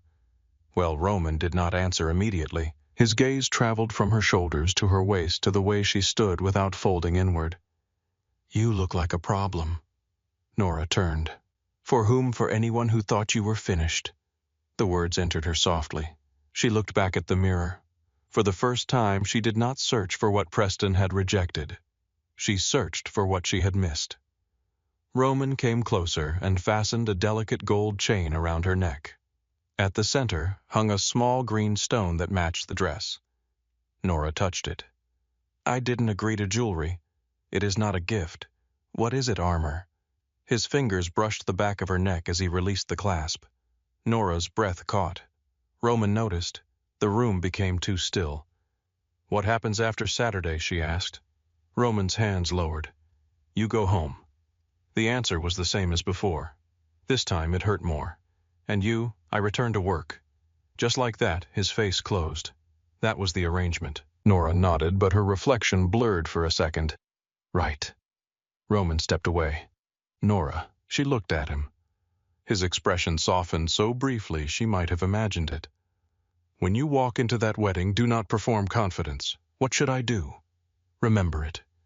She wanted to ask him to say something else, something honest, something that did not sound like an ending before the night had even come. But Roman Blackwell was already walking away. Saturday arrived gray and cold. Rain pressed against the windows in fine silver lines. Nora woke before dawn and lay still, listening to the city breathe beneath the penthouse. Evelyn brought coffee at 8 and said nothing about the wedding. That kindness from Evelyn felt almost intimate. By noon, the suite filled with quiet professionals. Hair, makeup, final dress adjustments. Nora let them work around her like she was something being prepared for display, but inside her thoughts were sharp and moving. Preston would be there. Vivian would smile, guests would whisper, Roman would stand beside her, and then it would end. At 3, Nora stepped into the main room. Roman waited near the elevator in a charcoal suit, dark shirt, no tie. He looked less like a wedding guest than a beautiful warning. His eyes found her. For once, he said nothing. Nora crossed the room slowly, shoulders back, chin level, each step landing with the weight he had taught her to claim. When she reached him, Roman offered his arm. Her hand trembled before it touched him. He felt it. Fear is allowed, he said quietly. Surrender is not. The elevator doors opened. Nora looked once toward the windows, toward the lake, toward the city that had watched her disappear and had not cared. Then she stepped into the elevator beside Roman Blackwell. Downstairs, the black car waited in the rain, and this time when the driver opened the door, Nora did not hesitate. The car moved through Chicago with the quiet confidence of something that belonged to Roman Blackwell. Nora sat beside him in the back seat, watching the city slide past the rain-streaked glass. Downtown towers gave way to quieter streets, then to wide roads lined with old trees and houses set far back behind iron gates. The farther they drove from the noise of the city, the louder her heartbeat became. Roman had taken a call the moment they pulled away from the curb. He spoke in a low voice, one hand resting on his knee, his gaze fixed out the window. Nora could not understand the language, but she understood control. Every word was clipped, every pause was measured. Even his anger wore a suit. She looked down at her hands. They were folded in her lap, waiting for judgment. She separated them at once. Roman ended the call and glanced at her. You caught it yourself. Nora looked over. What, your hands? She let out a breath that almost became a laugh. I suppose I should thank you for making me paranoid about my own body. Not paranoid. Aware. There is a difference. Yes, paranoia makes you smaller. Awareness keeps you alive. The words settled between them, darker than the weather. Outside, the rain thinned to a silver mist. The road curved past a line of bare trees, and then the Waverly estate appeared beyond them. Nora had seen photographs online. They had not prepared her. The mansion rose from the gray afternoon like something built to outlast guilt. Limestone walls, tall windows, a wide staircase leading to double doors framed by white roses. The lawn was impossibly green for November, trimmed into obedience. Valets moved quickly beneath black umbrellas. Guests climbed the steps in silk wool diamonds and practiced smiles. Nora's stomach tightened. There it is, she whispered. Roman looked at the estate without interest. Pretty cage. She turned to him. You always say comforting things right before disaster. No, sometimes I stay silent. The car slowed behind a line of expensive vehicles. Nora recognized the world before she recognized the faces. Polished people, quiet money, men with campaign smiles, women who could insult you while touching your arm like a friend. Her throat went dry. Roman saw it. Nora. She kept looking at the mansion. If I open that door, every person out there will know I came. Yes, they will stare. Yes, they will whisper, let them. She turned to him then, and for one moment all the training, all the silk, all the posture dissolved under the simple human terror of being seen by people who had already decided what she was worth. What if I can't do it? Roman's face changed. Not much. Not enough for anyone else to notice. But she noticed now. She had spent 2 weeks learning the small movements of his restraint. He reached across the seat and took her hand. His palm was warm. "You already did the hard part." Nora swallowed. What was that you stopped believing that surviving quietly was the same as living? Her fingers tightened around his. The car stopped. A valet opened Roman's door first. Cold air rushed in. Roman stepped out, buttoned his suit jacket, and turned back to offer his hand. Nora looked at it, then at the mansion, then at the guests who were already looking. She placed her hand in his. The first whisper came before her shoe touched the ground. The second followed when Roman helped her from the car. By the time Nora stood beside him, the conversations near the steps had gone thin and uneven. A woman in pale blue stopped with a champagne glass halfway to her lips. A man Nora recognized from one of Senator Caldwell's fundraisers stared openly at Roman, then looked away too fast. Roman offered his arm. Nora took it. The emerald silk moved around her legs as they walked. Every step felt louder than it should have. Her instinct begged her to lower her gaze, but she kept her eyes forward, shoulders back, chin level. Do not ask the floor for permission. At the top of the stairs, an older woman turned and froze. Vivian Caldwell. Nora had imagined this moment for days. In some versions, Vivian looked shocked. In others, furious. In reality, she looked exactly as she always did. Beautiful, composed, unbothered by anything that did not threaten her. But her eyes gave her away. They moved from Nora's dress to Roman's face, then back to Nora with the smallest crack in her smile. Nora Vivian said, her voice soft enough to pass as affection. What a lovely surprise. Nora smiled. Vivian, you look beautiful. It was true. Vivian always looked beautiful. That had never been the problem. Vivian came closer and kissed the air beside Nora's cheek. We weren't certain you would attend. Nora felt Roman beside her, silent and steady. I was invited, of course. Vivian's gaze slid toward Roman. And you brought a guest. Roman extended his hand. Roman Blackwell. Vivian did not take it right away. Nora watched the name land. The pause lasted 1 second too long. Then Vivian placed her hand in his. Mr. Blackwell, I believe I know your name. Roman's smile was faint. Most people believe that. Vivian withdrew her hand. And how do you and Nora know each other? Nora felt the old urge to explain everything, to soften the lie, to make it comfortable for everyone else. Instead, she let the silence stretch just long enough to become hers. We met through mutual acquaintances, she said. Chicago is smaller than people think. Roman looked at her with quiet approval. Vivian noticed that too. How fortunate, Vivian said. Preston will be pleased you came. Nora's smile did not move. I hope today is everything he deserves. For the first time in all the years Nora had known her, Vivian Caldwell had no immediate answer. Roman's hand settled lightly at Nora's back. They moved past her into the estate. Inside the mansion smelled of roses, candle wax, and expensive perfume. A string quartet played somewhere beyond the entrance hall. Guests drifted in clusters, speaking in low voices that shifted when Nora and Roman passed. The estate had been transformed into a wedding dream, all white flowers and gold light. But beneath it, Nora could feel the machinery. Donors, cameras, alliances, every smile had an audience. She saw faces from her old life with Preston. A judge's wife who once asked if Nora planned to keep working after marriage. A campaign advisor who never remembered her name. A cousin of Preston's who had once called her sweet in the same tone people used for simple desserts. They saw her now. Not all kindly, but they saw her. Roman leaned close. Breathe. I am breathing. Barely. Nora inhaled slowly. Better no, but prettier. She almost laughed, and the sound loosened something in her chest. They entered the ceremony room through tall double doors. Rows of white chairs faced a floral arch near the windows where rain shimmered against the glass like a curtain. The aisle was lined with candles, each flame steady despite the draft. Music floated over the room, elegant and hollow. Roman guided her to seats near the back, not hidden, not exposed. Nora glanced at him. Strategic always. They sat.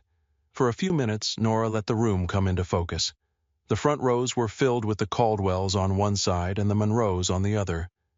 Senator Malcolm Caldwell sat straight-backed beside Vivian, his silver hair perfect, his expression arranged for photographs. Congressman Monroe sat across the aisle laughing quietly with a man Nora recognized from a news panel. This was not a wedding. It was a treaty with flowers. Then Preston appeared. Nora felt her body remember him before her heart decided what to do. He stood near the altar in a black tuxedo, tall and clean-shaven. His blonde hair combed back his face, turned toward the aisle with that careful smile she had once mistaken for gentleness. He looked exactly as he had in every version of her memory, and somehow smaller, not physically, just less mythic. A man, not an ending. Roman's fingers brushed hers where their hands rested between them. Not holding, not yet, just reminding. Nora kept her breathing even. The music changed. The bridesmaids entered in pale lavender. Then the guests rose. Lila Monroe appeared at the doorway on her father's arm. The room gave the expected soft sigh. Nora watched her carefully. Lila was beautiful in the polished way of women raised under cameras. Smooth dark hair, perfect posture, a lace gown that looked delicate and expensive and heavy with expectation. Her smile did not shake, but her fingers gripped her bouquet too tightly. As Lila passed Nora's row, her eyes flicked briefly toward her. There was no triumph there, only recognition. Nora felt it like a quiet hand on glass. Maybe Lila was not the woman who stole her future. Maybe she was another woman being arranged inside one. At the altar, Preston took Lila's hand. He smiled at her, and the room believed it, because rooms like this were built to believe beautiful lies. The ceremony began. Words about devotion, partnership, honor, choosing each other every day. Nora listened with strange calm. There had been a time when those words would have opened her like a wound. She had imagined them with Preston. She had imagined standing beneath flowers, hearing him promise forever in front of people who finally had to acknowledge she mattered. Now, as the officiant spoke, she looked at Preston and found no ache sharp enough to fear. Only memory. Only the ghost of a woman who had wanted so badly to be chosen that she forgot to ask whether the chooser was worthy. When the officiant asked if anyone objected, a ripple of nervous amusement passed through the room. Nora stayed still. Roman's eyes moved to her. She did not look back. She had nothing to object to. Preston Caldwell was exactly where he belonged. 20 minutes later, he kissed his bride. Applause filled the room. Preston and Lila turned to walk back down the aisle. As they passed Nora's row, Preston saw her. Really saw her. His eyes caught on the emerald dress first, then Roman, then Nora's face. The smile he wore for the room faltered, only slightly. But Nora had spent 2 years studying him across dinner tables and campaign events. She knew his cracks. Surprise, discomfort, possession wounded too late. Roman's hand closed around hers. Nora did not need it. She let him hold it anyway. Preston moved past. The applause continued. Nora exhaled. Roman leaned near her ear. There. What he expected you to look broken. Nora watched Preston disappear through the doors with his new wife. I expected that too. The reception was held in the grand ballroom. If the ceremony had been elegant, the reception was designed to conquer. Crystal chandeliers hung above long tables dressed in white and gold. Tall arrangements of roses rose from the center of each table like monuments. Waiters moved with trays of champagne. At the far end, a band played soft jazz beneath a balcony lined with candles. Nora entered on Roman's arm and felt the room shift again. This time she did not flinch. Whispers followed, but they no longer sounded like knives. More like weather. Unpleasant, maybe, but survivable. Their table sat near the edge of the dance floor, visible but not central. A judge, a donor, and 2 strangers with political smiles were already seated. They introduced themselves to Roman first, of course. Roman gave them nothing they could use. When the judge's wife turned to Nora, her smile was bright and hungry. Nora Hayes. I remember you. You were with Preston at the education gala last spring. I was, and now here you are. Her eyes moved toward Roman. Life does surprise us. Nora lifted her glass. Only when we stop rehearsing the same disappointment. Roman looked down into his wine to hide a smile. Dinner came in courses Nora barely tasted. Soup, fish, salad arranged like sculpture. Beef so tender it required no effort. The conversations around them skimmed over harmless topics, but every few minutes someone asked a question with a hook hidden inside it. How long have you two known each other? Long enough, Roman said. What business are you in Mr. Blackwell several? Nora, are you still with that little law firm downtown? Nora smiled. For now. For now I have been reconsidering what kind of work deserves my time. The woman blinked. Nora took a sip of water and said nothing else. Silence did more than explanation ever had. After the speeches, Vivian Caldwell approached their table. Nora saw her coming and set her napkin down. Roman did not move, but she felt his attention sharpen. Vivian stopped beside Nora's chair. May I borrow you for a moment? Dear Roman looked at Nora. Not a command. A question. Nora stood. Of course. Vivian led her toward the champagne table near the far wall where the music was loud enough to blur their conversation, but not loud enough to erase it. For a moment, Vivian only adjusted the bracelet on her wrist. Then she smiled. You look very well tonight. Thank you. Different. I am. Vivian's eyes narrowed gently. I hope this is not too difficult for you. Seeing Preston move forward. There it was. Soft blade, polished handle. Nora let it come close and pass by. It was kind of him to invite me. Vivian tilted her head. Kind, it gave me a chance to see clearly. Vivian's smile thinned, and Mr. Blackwell helped with that clarity. Nora looked across the ballroom. Roman sat at their table, one hand around his glass, his gaze fixed on her. Not rescuing, watching, trusting her to stand. Nora turned back to Vivian. Roman does not make things unclear. I would be careful with men like him. Would you powerful men often have reasons for what they do? I know. I was engaged to one. Vivian's face cooled. Preston cared for you, I know. You were good for him. No, Nora said softly. I was convenient for him. Vivian's eyes hardened beneath the pearls and powder.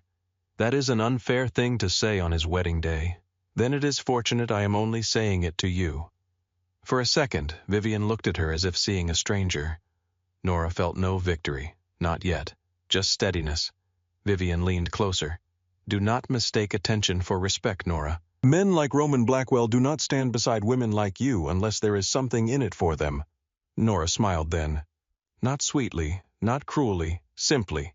You may be right, but at least he has never called selfishness practical. Vivian's mouth parted. Nora placed her untouched champagne flute on the table beside them. Excuse me. She walked back to Roman without rushing. Each step felt clean. When she reached the table, Roman stood to pull out her chair. What did she say? Nora sat. Nothing new. What did you say? Nora looked up at him. Enough.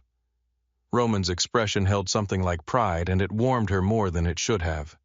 The first dance began soon after. Preston and Lila moved to the center of the ballroom as the lights dimmed. The band shifted into something slow and classic. Cameras lifted. Guests smiled. The couple began to dance. They looked perfect. Too perfect. Lila followed every step with precision. Preston smiled at the right moments. His hand rested at her waist with the careful ease of a man aware of being observed.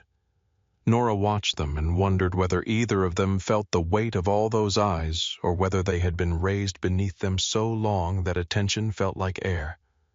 When the dance ended, applause rose. Then couples began to join. Roman stood. Nora looked at his hand. No, yes, we practiced in an empty ballroom. This one has better lighting. Roman. He leaned down slightly.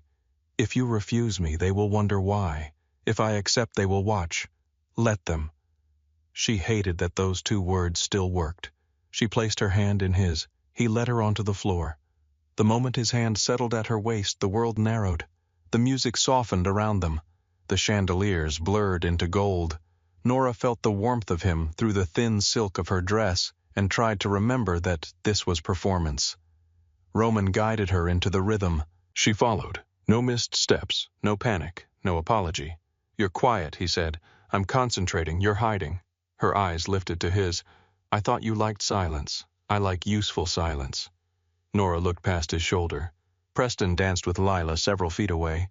His eyes were not on his bride. They were on Nora. Once that would have broken her open. Now it simply seemed rude.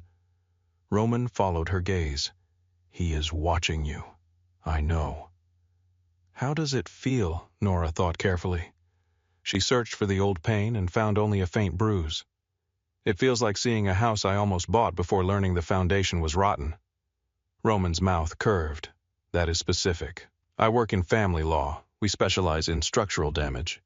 His laugh was quiet, but she felt it through his hand at her back. Preston looked away first. Nora looked up at Roman. That was nice. What not caring? Roman's expression shifted. You care, not the way I thought I would. His hand tightened slightly at her waist. Good.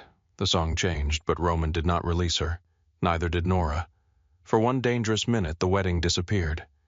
There was no Preston, no Vivian, no guests counting their closeness. Only Roman's hand at her back, her fingers resting against his shoulder, and the impossible thought that maybe the lie had become real somewhere between the first step and the last. Nora broke first. I need air. Roman let her go at once. Do you want me with you? The question surprised her. He could have followed, ordered, decided. Instead he asked. Nora shook her head. Just a minute. She slipped through the terrace doors and into the cold evening. The rain had stopped. The gardens were wet and shining, lit by lanterns strung between bare branches. Beyond the stone railing, the lawn rolled into darkness. Music drifted through the glass behind her, muffled now distant enough to feel like someone else's life. Nora leaned against the railing and closed her eyes. She had done it. She had walked in. She had faced them. She had watched Preston marry someone else and remained standing. The door opened behind her. She knew before he spoke that it was not Roman.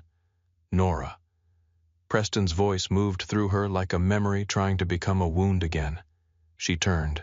He stood a few feet away in his tuxedo hair, perfect bow tie loosened just enough to suggest charm without disorder. For one ridiculous second, she remembered him standing in her kitchen barefoot eating cereal from a mug because she had forgotten to wash bowls. Then the memory passed. Preston. He looked at her as if he had expected tears and found a locked door instead. I wasn't sure you would come. You invited me. I know. I just thought it might be too painful. For whom? He blinked. She let the question stand. Preston stepped closer.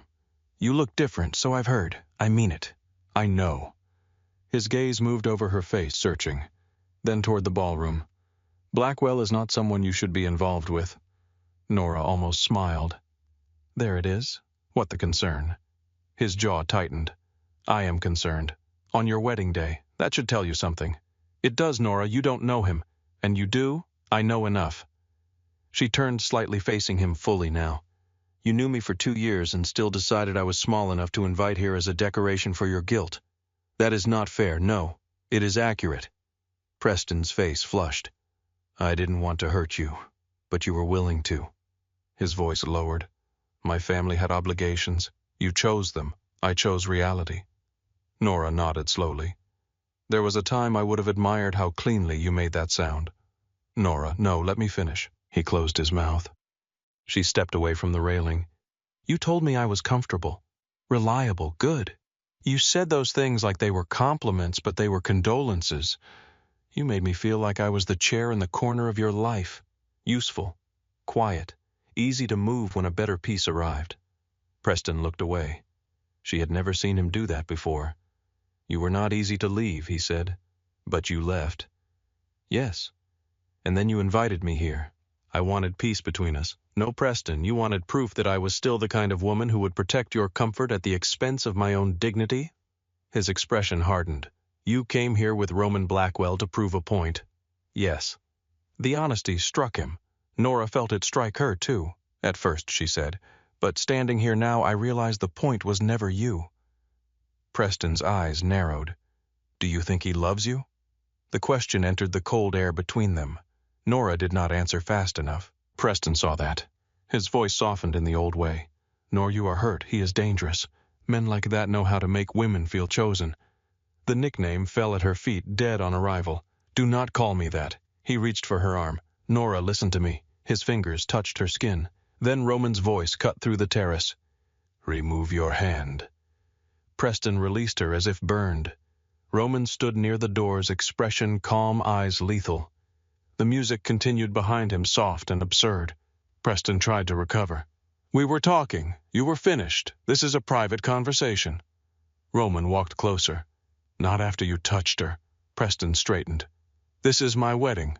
Roman stopped beside Nora. "And yet here you are outside gripping another woman while your bride smiles for photographs." The color drained from Preston's face. Nora touched Roman's sleeve, not to stop him, to remind him she was there. Roman looked at her. She shook her head once. He understood. Preston looked between them, and something bitter moved across his face. "You have no idea what kind of man he is," Nora answered before Roman could. "I know what kind of man you are. That is enough for tonight." Preston's mouth tightened. For a moment Nora thought he would say something cruel enough to finish what little respect remained. Instead, he stepped back. "Enjoy the rest of your evening." The words were for her. The warning was for Roman. He disappeared into the ballroom. Nora stood very still. The cold touched the damp places on her skin where Preston's fingers had been. Roman turned to her. "Did he hurt you, no?" "Nora." "No," she said again, softer. "He startled me." Roman's eyes stayed on her arm. "No one touches you to make you listen." The sentence was quiet, but it carried a violence that was not aimed at her. Something inside Nora loosened and ached. "Roman, we're leaving. The reception is not over. It is for us." She looked through the glass, at the chandeliers, the flowers, the perfect tables. Preston re-entering the room with his smile back in place. Lila beside him touching his sleeve, unaware or pretending to be. Nora realized she did not want one more minute of it. Roman offered his hand. This time it was not part of the performance. Nora took it. They left through a side hall away from the main entrance, past staff carrying trays and a photographer checking his camera. No one stopped them. No one asked why. Roman moved like every door had already agreed to open. Outside, the car waited beneath the wet stone arch. The driver opened the door. Nora turned back once. The Waverly estate glowed behind her, all gold windows and old power. For 3 months that place had existed in her mind like a final exam she was doomed to fail. Now it was only a house. She got into the car. Roman followed. The door closed, sealing out the cold. For several minutes neither of them spoke. The car rolled down the long drive. The mansion receded behind black trees. Nora watched it through the rear window until the lights disappeared. Her chest felt hollow, not empty, cleared. Roman's voice came quietly beside her. "You did well." Nora looked forward. "I thought I would feel more. What do you feel?" She searched herself. Her feet hurt. Her ribs ached from holding herself so carefully. Her skin still remembered Roman's hand at her waist and Preston's fingers on her arm. But beneath all of that was something clean. "Free," she said. Roman looked at her. She did not look away. His phone rang. The sound cut through the dark car like a blade drawn from a sheath. Roman glanced at the screen. Everything in his face changed. He answered in the same language she had heard before, his voice low at first, then colder. Nora watched his jaw tighten, watched his eyes go flat, watched the man who had danced with her disappear behind the one Chicago feared. The call ended. The silence afterward was worse. "What happened?" Nora asked.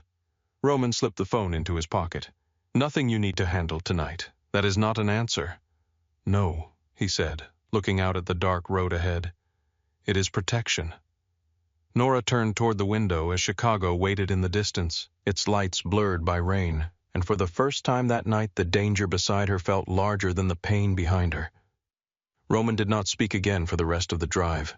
The city came back in pieces through the rain, streetlights, wet pavement, a blur of traffic on Lakeshore Drive. Nora watched Chicago rise ahead of them, bright and indifferent, while the silence in the back seat grew heavy enough to touch. She had heard him say it was protection, not an answer. Protection. The word should have comforted her. Instead, it made her feel as if someone had locked a door from the outside. Roman sat beside her with his face turned slightly toward the window. His reflection stared back at him from the dark glass, but Nora could see enough. The hard line of his jaw, the stillness in his shoulders, the way his right hand rested open against his knee relaxed only because he had trained it to look that way. He was angry. No, not angry. Ready. That frightened her more.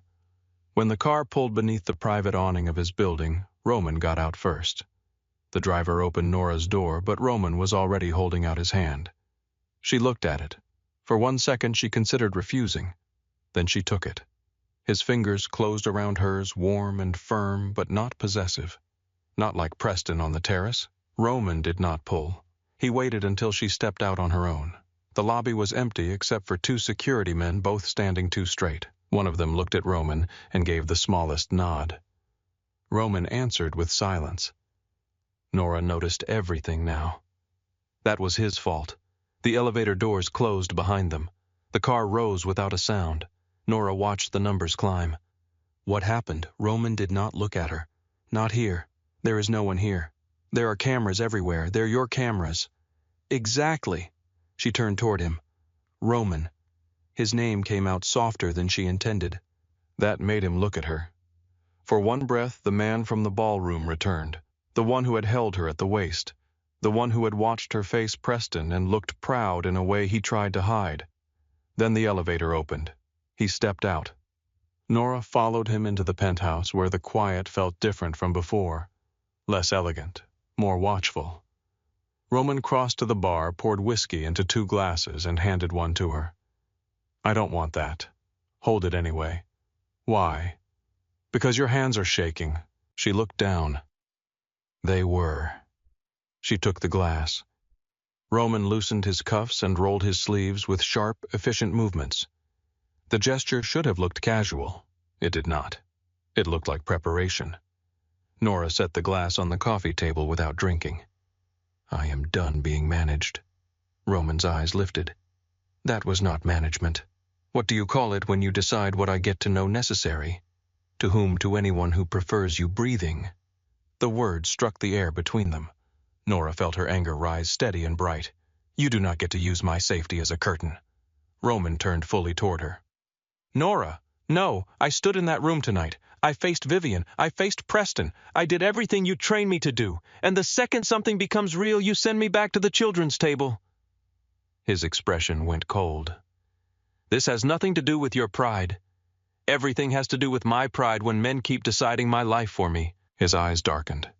You have no idea what you are talking about. Then tell me. Roman looked away first. It startled her.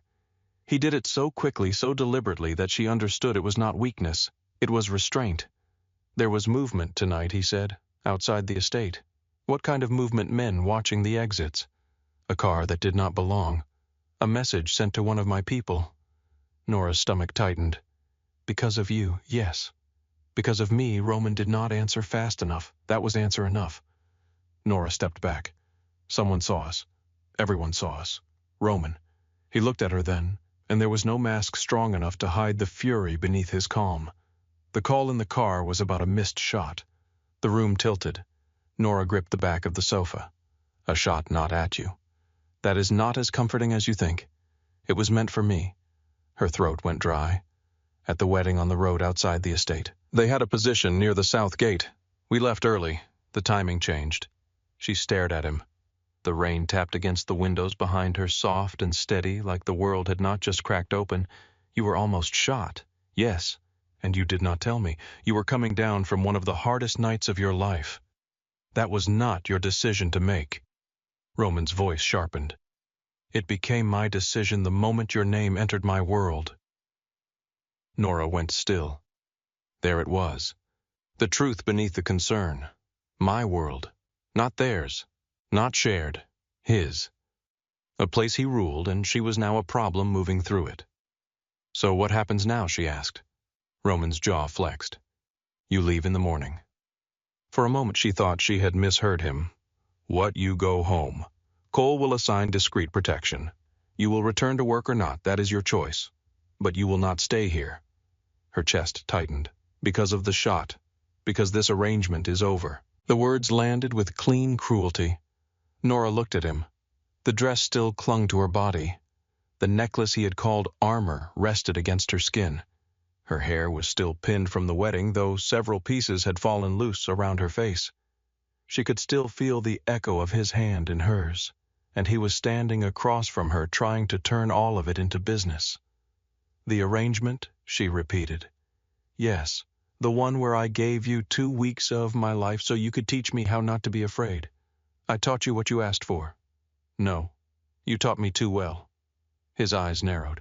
What does that mean? It means I can see when someone is lying because they are scared. Roman's face hardened.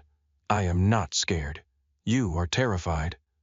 The silence that followed was sharp enough to cut. Roman moved first, crossing the space between them with controlled force. You need to be careful. So do you. I am not a man you fix with brave words. I am not trying to fix you. Then stop looking at me like there is something here worth saving. Nora inhaled. The pain came late after the shock. Is that what this is? His gaze did not move. What, you making yourself uglier so I will leave faster?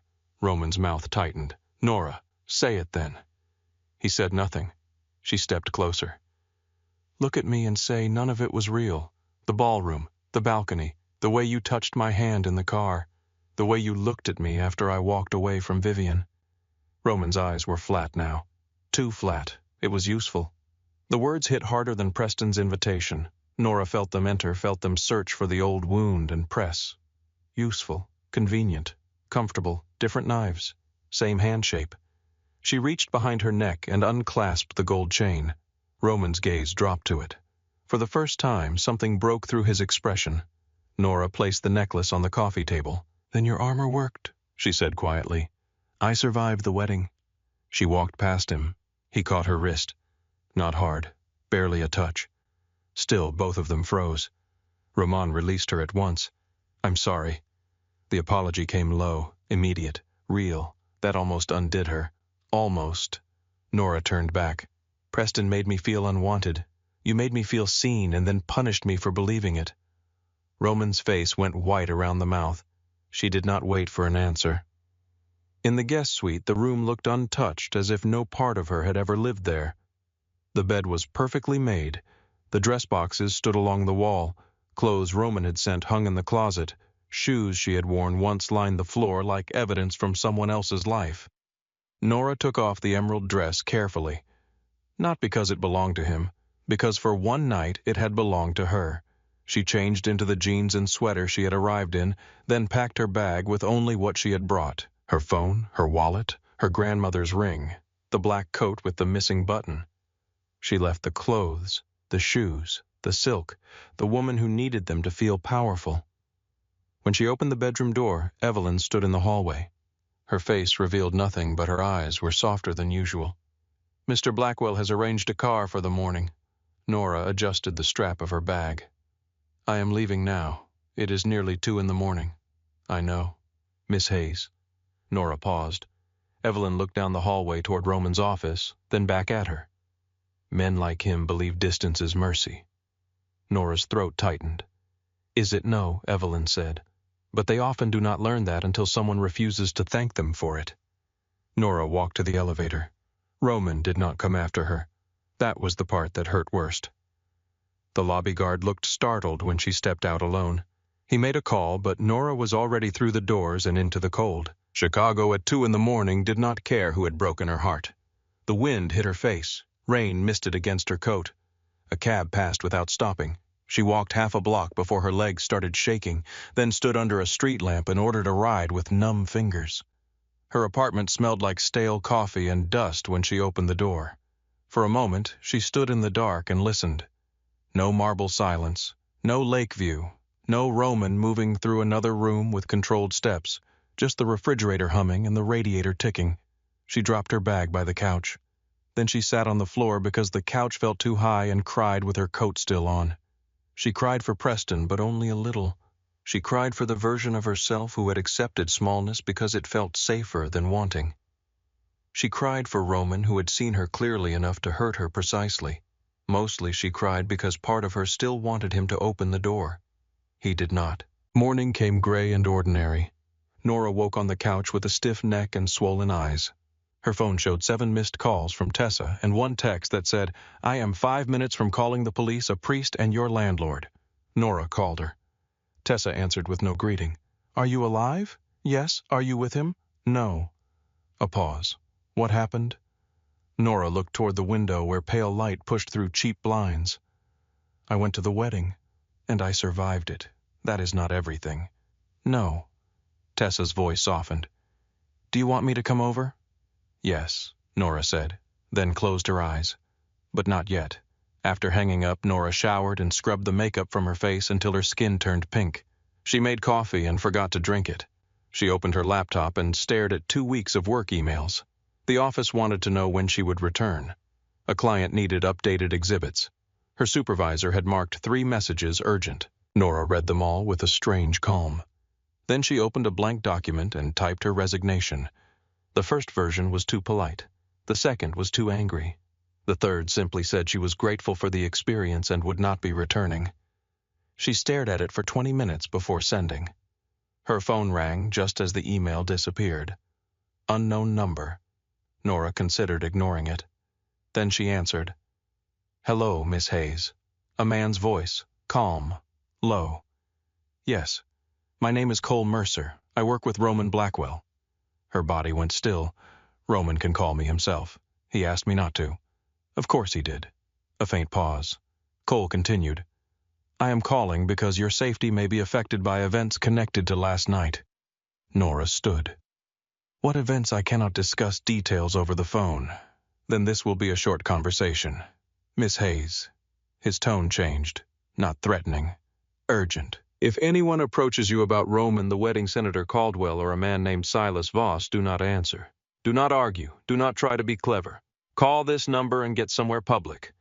Nora's hand tightened around the phone. "Who is Silas Voss?" Another pause. "Someone who should not know your name." A cold line moved down her spine. "Does he?" "Yes." The apartment seemed too quiet now. Nora looked toward the window. A man stood across the street near the entrance of the corner market, smoking under the awning. Maybe nothing. Maybe everything. She stepped away from the glass. "Cole, what happened last night? I told you what you need to know." "No. You told me what Roman allowed you to say." This time Cole exhaled. Roman was targeted. It failed because he left the estate earlier than expected. Nora closed her eyes. The south gate, the phone call, his face in the car. He pushed me away because of that. Cole did not answer. "Cole, he pushed you away because the people who want him dead now have reason to look at you." There it was. Not softened, not dressed up. Truth. Nora sat down slowly. "Is he safe?" The question escaped before pride could stop it. Cole's voice went quieter. For now is not an answer. It is the only honest one." The call ended with instructions she barely heard. "Keep doors locked. Stay away from the office. Do not talk to strangers. Report anything unusual." Nora stood in the middle of her small apartment, phone in hand, and felt the absurdity of it settle over her. Yesterday morning she'd been afraid of walking into a wedding. Now she was scanning the street for men who might know her name because she had stood beside Roman Blackwell. A knock sounded at the door. Nora stopped breathing. Then Tessa's voice came through. "If you are dead, I am going to be furious." Nora opened the door and almost collapsed into her friend's arms. Tessa took one look at her face and stepped inside. "What did he do?" Nora closed the door. "It's worse than that." She told Tessa everything, not all at once, not cleanly. The words came in fragments while Tessa paced the living room barefoot, furious and afraid. The wedding, Roman, Preston, the shot, Cole's call, Silas Voss. By the end, Tessa stood with both hands pressed to her mouth. "You are leaving Chicago." "No, Nora, no. A crime boss's enemy knows your name. I heard that part. Then why are you using your courtroom voice?" Nora looked at the resignation email still open on her laptop. "Because I am done letting men decide that protecting me means removing me." Tessa stared at her. "You are not going back to him." Nora did not answer. Tessa pointed toward the window. "No, absolutely not. I support healing. I support revenge dresses. I support quitting toxic jobs. I do not support marching into a Mafia penthouse because you want emotional clarity from a man whose employees say things like, 'Get somewhere public.'" Nora grabbed her coat. "I need the truth. You need therapy. I need both." Tessa caught her arm, gentle but firm. "Nora, listen to me. Wanting answers is not the same as being safe." Nora looked at her friend's hand on her sleeve. Tessa noticed and let go immediately. That was the difference. "I know," Nora said softly, "but if I let him push me back into ignorance now, then everything he taught me was just another cage." Tessa's eyes filled with worry. "And if getting the truth gets you killed," Nora swallowed, "then I need to be smarter than brave." The black car was not outside when Nora left. Either Roman had stopped watching her or had become better at hiding it. She took the train. It felt almost funny. The emerald dress had been replaced by jeans and a wool coat. The ballroom by a crowded train car smelling of wet coats and burnt coffee. No one knew she had danced with Roman Blackwell. No one knew a man named Silas Voss might know her face. A child in a red hat fell asleep against his mother's arm. An old man read the sports page. Life continued in public, ordinary and careless. Nora envied it. At Roman's building, the lobby guard stood when she entered. "Miss Hayes, I need to see Roman. I'm afraid Mr. Blackwell is unavailable. I didn't ask if he was available." The guard blinked. She stepped closer. "You can call him and tell him I'm here, or I can stand in the middle of this lobby and start saying names until everyone gets uncomfortable." The guard's jaw tightened. "What name's Silas Voss? Senator Caldwell, Southgate, missed shot." The elevator opened before the guard touched his earpiece. Roman stood inside. No suit jacket, black shirt, dark eyes. Nora. The sound of her name almost broke her. She did not let it. "Funny, you are available." His gaze moved over her quickly, checking for harm. She saw it and hated that it warmed her. "Come upstairs." "No." Roman went still. "Excuse me, you do not get to summon me like a witness and dismiss me like evidence. We talk here or we do not talk." The lobby had gone very quiet. Roman looked at her for a long moment. Then he stepped out of the elevator. All right, that was unexpected. Nora folded her arms because her hands wanted to shake. "Who is Silas Voss?" Roman's expression hardened. "Cole called you." "Yes. He had instructions. He followed the useful parts." Roman looked toward the guard. The man immediately found something fascinating behind the desk. Roman lowered his voice.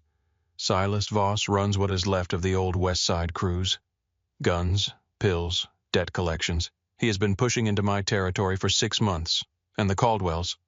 His eyes sharpened. "You have been busy." "I am a paralegal. Following money and lies is most of the job." A flicker of something crossed Roman's face. Pride, maybe. It vanished. "Caldwell has ties to men who protected Voss years ago. The wedding put half the state's dirty secrets under one roof, and you used me to get inside. At first. The honesty landed differently now, and after Roman looked at her. After you became the only person in that room I cared about leaving alive." The words entered her chest before she could defend against them.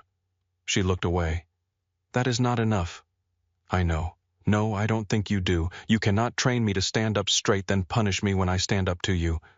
His jaw tightened. "I was trying to keep you alive. You were trying to keep control." The words hit him. This time he did not deny them. Nora's voice softened, but not weakened. "I am afraid, Roman. I am angry. I am completely out of my depth, but I will not go back to being protected by silence." A long pause stretched between them. Then Roman said, "Come upstairs, not because I command it, because there are things you should know and I would rather say them where the walls belong to me." Nora studied him. Truth, truth. She stepped into the elevator. This time he did not touch her. Upstairs, the penthouse looked the same, but Nora did not. That changed the room more than any furniture could have. A woman waited near the windows. She was tall, lean, with dark blonde hair cut at her jaw, and a face that did not waste expression. She wore black pants, boots, and a gray sweater. Not glamorous, not soft. Her eyes moved over Nora with professional clarity.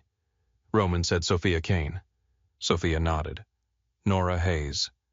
You know me, I know enough to say you need better situational awareness and shoes you can run in." Nora glanced down at her boots. "They are comfortable. They are decorative." "I like her," Nora said. Roman did not smile. "Sophia handled federal investigations before she started working with me." Nora looked at Sophia. "You were FBI briefly. What happened? I became allergic to hypocrisy." Roman moved toward his office. "Sophia will teach you what to do if someone approaches you." Nora stared at him. "You hired someone to train me? I asked someone I trust to keep you from freezing at the wrong moment." Sophia spoke before Nora could answer. "Do not make this romantic. You are not becoming dangerous today. You are becoming less easy." That Nora understood. For the next 6 hours, Sophia took her apart in a different way than Roman had. Roman had taught her how to enter rooms. Sophia taught her how to leave them alive. They worked in a private gym on the lower floor of the penthouse. No mirrors, padded floor, fluorescent lights. Nothing elegant. Sophia taught her to break a wrist grip. Again, again, again. Nora failed the first dozen times. "You are pulling away," Sophia said. "That seems logical. It is instinctive. Not logical. He is stronger. Use the thumb gap." Nora tried again. Sophia caught her easily. "No. Again."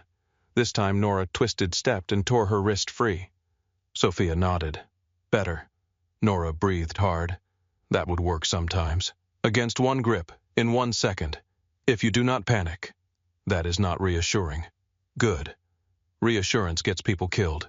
They move to exits, elevators, stairwells, service doors, lobby lines of sight. How to notice the person who noticed you too long. How not to stare at danger because staring told danger it had been seen. Roman watched from near the door. Silent. Nora could feel him there without looking. At one point, Sophia handed Nora a plastic training knife. Nora stepped back. No. Sophia lowered it. "Good. You are not ready for that." Roman pushed off the wall. "Sophia, she needs truth, not theater." Nora looked at Roman. "She's right." His mouth closed. Sophia's eyes moved between them. Well, that saves time. By the time the session ended, Nora's body ached in places the wedding had not reached. Her wrist was red, her knees hurt, her pride was bruised but differently, usefully. She found Roman on the balcony afterward. Of course.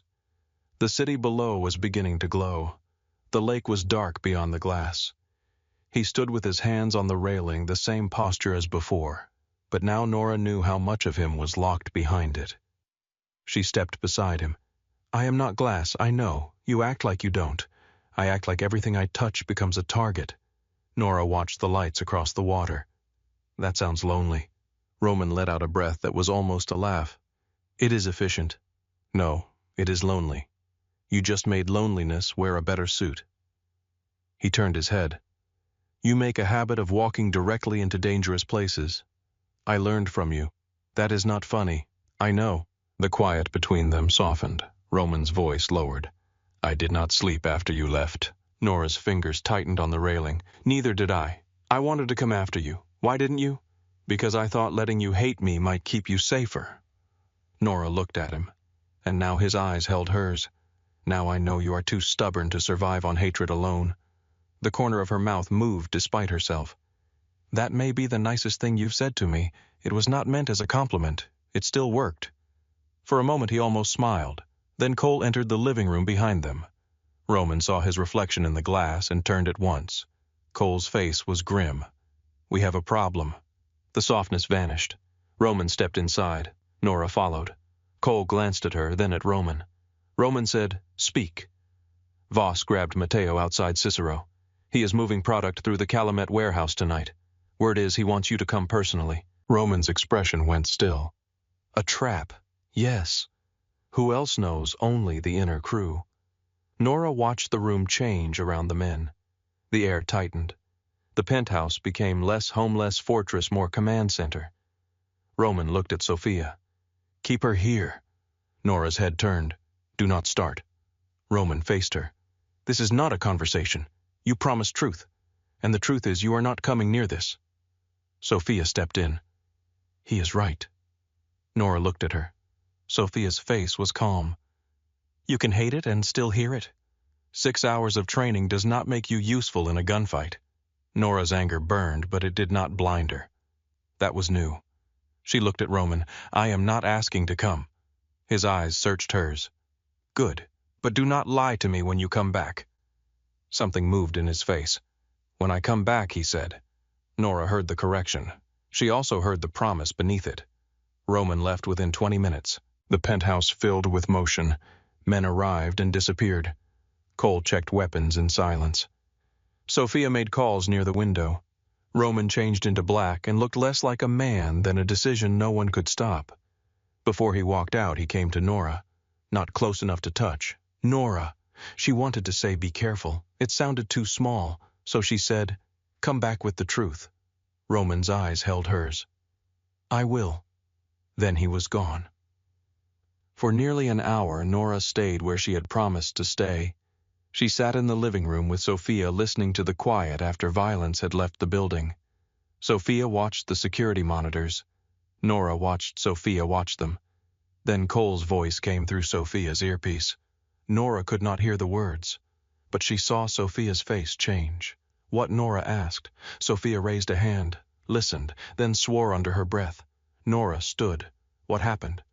Sophia looked at her. Stay here. The old Nora might have obeyed because command had weight. The new Nora heard the space between the words. Something was wrong. Sophia moved toward the hall. Nora followed. Nora. What happened? Sophia turned. Roman's convoy lost contact near the river. The room went cold. Nora felt fear move through her, fast and wild. Then Sophia said the one thing that made obedience impossible. We do not know if he is alive. Nora looked toward the elevator. Sophia stepped into her path. No. Nora's voice came out quiet. Move. You walk out that door, you become one more problem. Then tell me the truth. I just did. No. You told me the fear. Tell me the plan. Sophia stared at her. For a moment Nora thought she would physically stop her. Then Sophia said, There is a second team moving now. You are not on it. Nora's mind sharpened around the terror. Service elevator, garage, black SUV keys on the console near the security desk. Roman had trained her to notice rooms. Sophia had trained her to notice exits. Neither had trained her to sit still with the possibility of losing him. She waited until Sophia turned to answer another call. Then Nora moved. Not running. Running drew eyes. She walked quickly down the service hall, down the back stairs, through the staff corridor, and into the private garage. Her hands shook as she found a driver standing beside a black SUV. Miss Hayes. She lifted her chin. Take me to the Calumet warehouse. He hesitated. Mr. Blackwell said Roman is not here. The driver stared at her. Nora stepped closer. Drive. For 3 seconds, nothing happened. Then he opened the door. As the SUV pulled out into the wet Chicago night, Nora sat in the back seat with her hands open on her knees, forcing herself to breathe the way Sophia had taught her. Fear was allowed. Surrender was not. The city blurred past in streaks of white and red. Ahead near the river, smoke began to rise against the dark. Smoke rose over the Calumet River like a warning the city had tried to bury. Nora pressed one hand against the SUV window and watched the dark outline of the warehouse grow larger through the rain. The building sat near the water, half abandoned, half forgotten, with broken windows and rusted doors that groaned whenever the wind moved through them. Yellow light bled from a few cracks in the metal siding. Somewhere inside, men were shouting. The driver slowed near the edge of the lot. Miss Hayes, I can't take you closer. Nora looked at him. What is your name, Eli? Eli, if Roman is in there, I am not waiting out here while everyone else decides what I get to know. His hands tightened on the steering wheel. With respect, that is exactly what you should do. A gunshot cracked through the night. Nora flinched. Eli cursed under his breath. Another shot followed, then another. Nora's heart slammed against her ribs. The rational part of her heard Sophia's voice. You become one more problem. The terrified part of her saw Roman on the balcony alone against the city, saying he did not know how to love anything without preparing to lose it. Nora opened the door. Eli reached back. Miss Hayes. She stepped into the rain. It was colder near the river. The wind cut through her coat and drove water against her face. She moved toward the warehouse, keeping low beside a row of shipping containers. Her boots slipped in mud. Her breath came fast, but she forced it quieter. Watch exits. Watch hands. Do not freeze. The side door of the warehouse hung partly open. Nora slipped through and entered a narrow corridor that smelled of oil, wet concrete, and rust. The noise inside came in waves. Men yelling, metal scraping, a body hitting the floor somewhere beyond the wall. She should have stayed in the car. The truth struck hard and clear. This was not a ballroom. There were no polished insults here, no careful smiles, no one playing at cruelty with champagne in hand. This was Roman's world without the suit, without the marble, without the illusion that danger could be shaped into something beautiful. Nora kept moving anyway. At the end of the corridor, the warehouse opened into a wide space stacked with crates and old machinery. Puddles reflected strips of yellow light from overhead lamps. A black SUV sat near the center with both doors open. 2 men lay on the floor, alive or dead, she could not tell. She saw Cole behind a concrete pillar gun raised, speaking into an earpiece. Then she saw Roman. He stood near the far side of the warehouse, one shoulder dark with rain, and something worse. His face was calm, too calm as he aimed his weapon toward a metal staircase where a lean man in a gray coat backed toward an exit. Silas Voss. Nora knew it before anyone said his name. Some men looked dangerous because they were large. Silas looked dangerous because he seemed empty of anything that could slow him down. Roman advanced one step. Silas smiled. "You always did like dramatic entrances, Blackwell." Roman's voice was flat. "Put the gun down." Silas lifted his hand slightly, showing the pistol without surrendering it. "You first." The scene held for one breath. Then a hand clamped over Nora's mouth from behind. She tried to scream, but the sound died against a leather glove. An arm locked around her waist and dragged her back into the shadow of a stack of crates. Nora twisted, but the grip tightened. "Quiet," a man hissed near her ear. Panic exploded through her body, then training cut through it. Thumb gap, shift weight, do not pull straight back. She drove her heel down onto his foot. The man grunted. She turned her wrist hard and tore one hand free, but he caught her again and shoved something cold against her side. A gun. Her body went still. "Smart girl," he whispered. "Stay smart." He pushed her forward into the light. Roman saw her. Everything in him changed, not his posture, not his hands. To anyone else he may have looked the same, but Nora saw the terror break through his eyes before he crushed it back. The man behind her laughed, found something wandering where it shouldn't. Cole turned his gun, but Roman snapped one hand up. "Don't." Silas looked from Roman to Nora, and his smile widened. "Well," Silas said, "that answers the question." Nora felt the gun press harder into her ribs. Roman's gaze stayed on her face. "Nora." She tried to breathe. "I'm sorry." The words came out small. Wrong. There was no time for sorry. Silas descended 2 steps, enjoying every second. The famous Roman Blackwell. The man who keeps no weaknesses. The man who built a city on fear. His eyes slid to Nora. "And here she is, walking right into my hands." Roman's gun remained aimed at Silas. His voice was quiet. "Let her go." Silas tilted his head. "You have a shot. Take it." The warehouse seemed to stop breathing. Nora understood then. Roman had a clean line to Silas, but not if the man behind her pulled the trigger. She felt Roman's choice before he made it. The rage in his eyes, the calculation, the surrender he hated. Slowly, Roman lowered his gun. Silas laughed softly. "There he is." In that instant, everything moved. Cole fired at the light above them. Glass shattered, sparks dropped. The warehouse plunged into broken darkness. The man behind Nora jerked, startled. Nora twisted with everything Sophia had drilled into her body. She turned toward the thumb, not away, shoved her elbow back, and dropped her weight. The gun went off. The sound tore through the air. Nora hit the floor hard. Roman reached her before she could think. He pulled her behind a crate, his body covering hers as shots ripped through wood and metal. "Are you hit?" His hands moved over her arms, her shoulders, her sides. "No," she gasped. "No, I don't think so." His face was inches from hers. For 1 second the warehouse disappeared. Then Cole shouted from across the room, "Voss is running." Roman looked toward the far exit. The old Roman, the one made of vengeance and control, was already moving behind his eyes. Nora grabbed his sleeve. He looked back. "Go," she almost said. But the words would have been a lie. His choice had already been made. Roman turned away from the exit and lifted Nora to her feet. "We move now." Cole and 2 other men closed in. The man who had grabbed Nora was down near the crates, groaning, disarmed. Silas was gone, swallowed by the rain and smoke beyond the warehouse. Roman did not chase him. That was how Nora knew what her mistake had cost. They got her into a waiting SUV near the side entrance. Roman climbed in beside her, soaked with rain, face hard as stone. Cole slammed the door and got into the front. No one spoke for several minutes. Nora stared at her hands. Mud under her nails. A scrape across one palm. Her wrist red where the man had grabbed her. Roman looked out the window.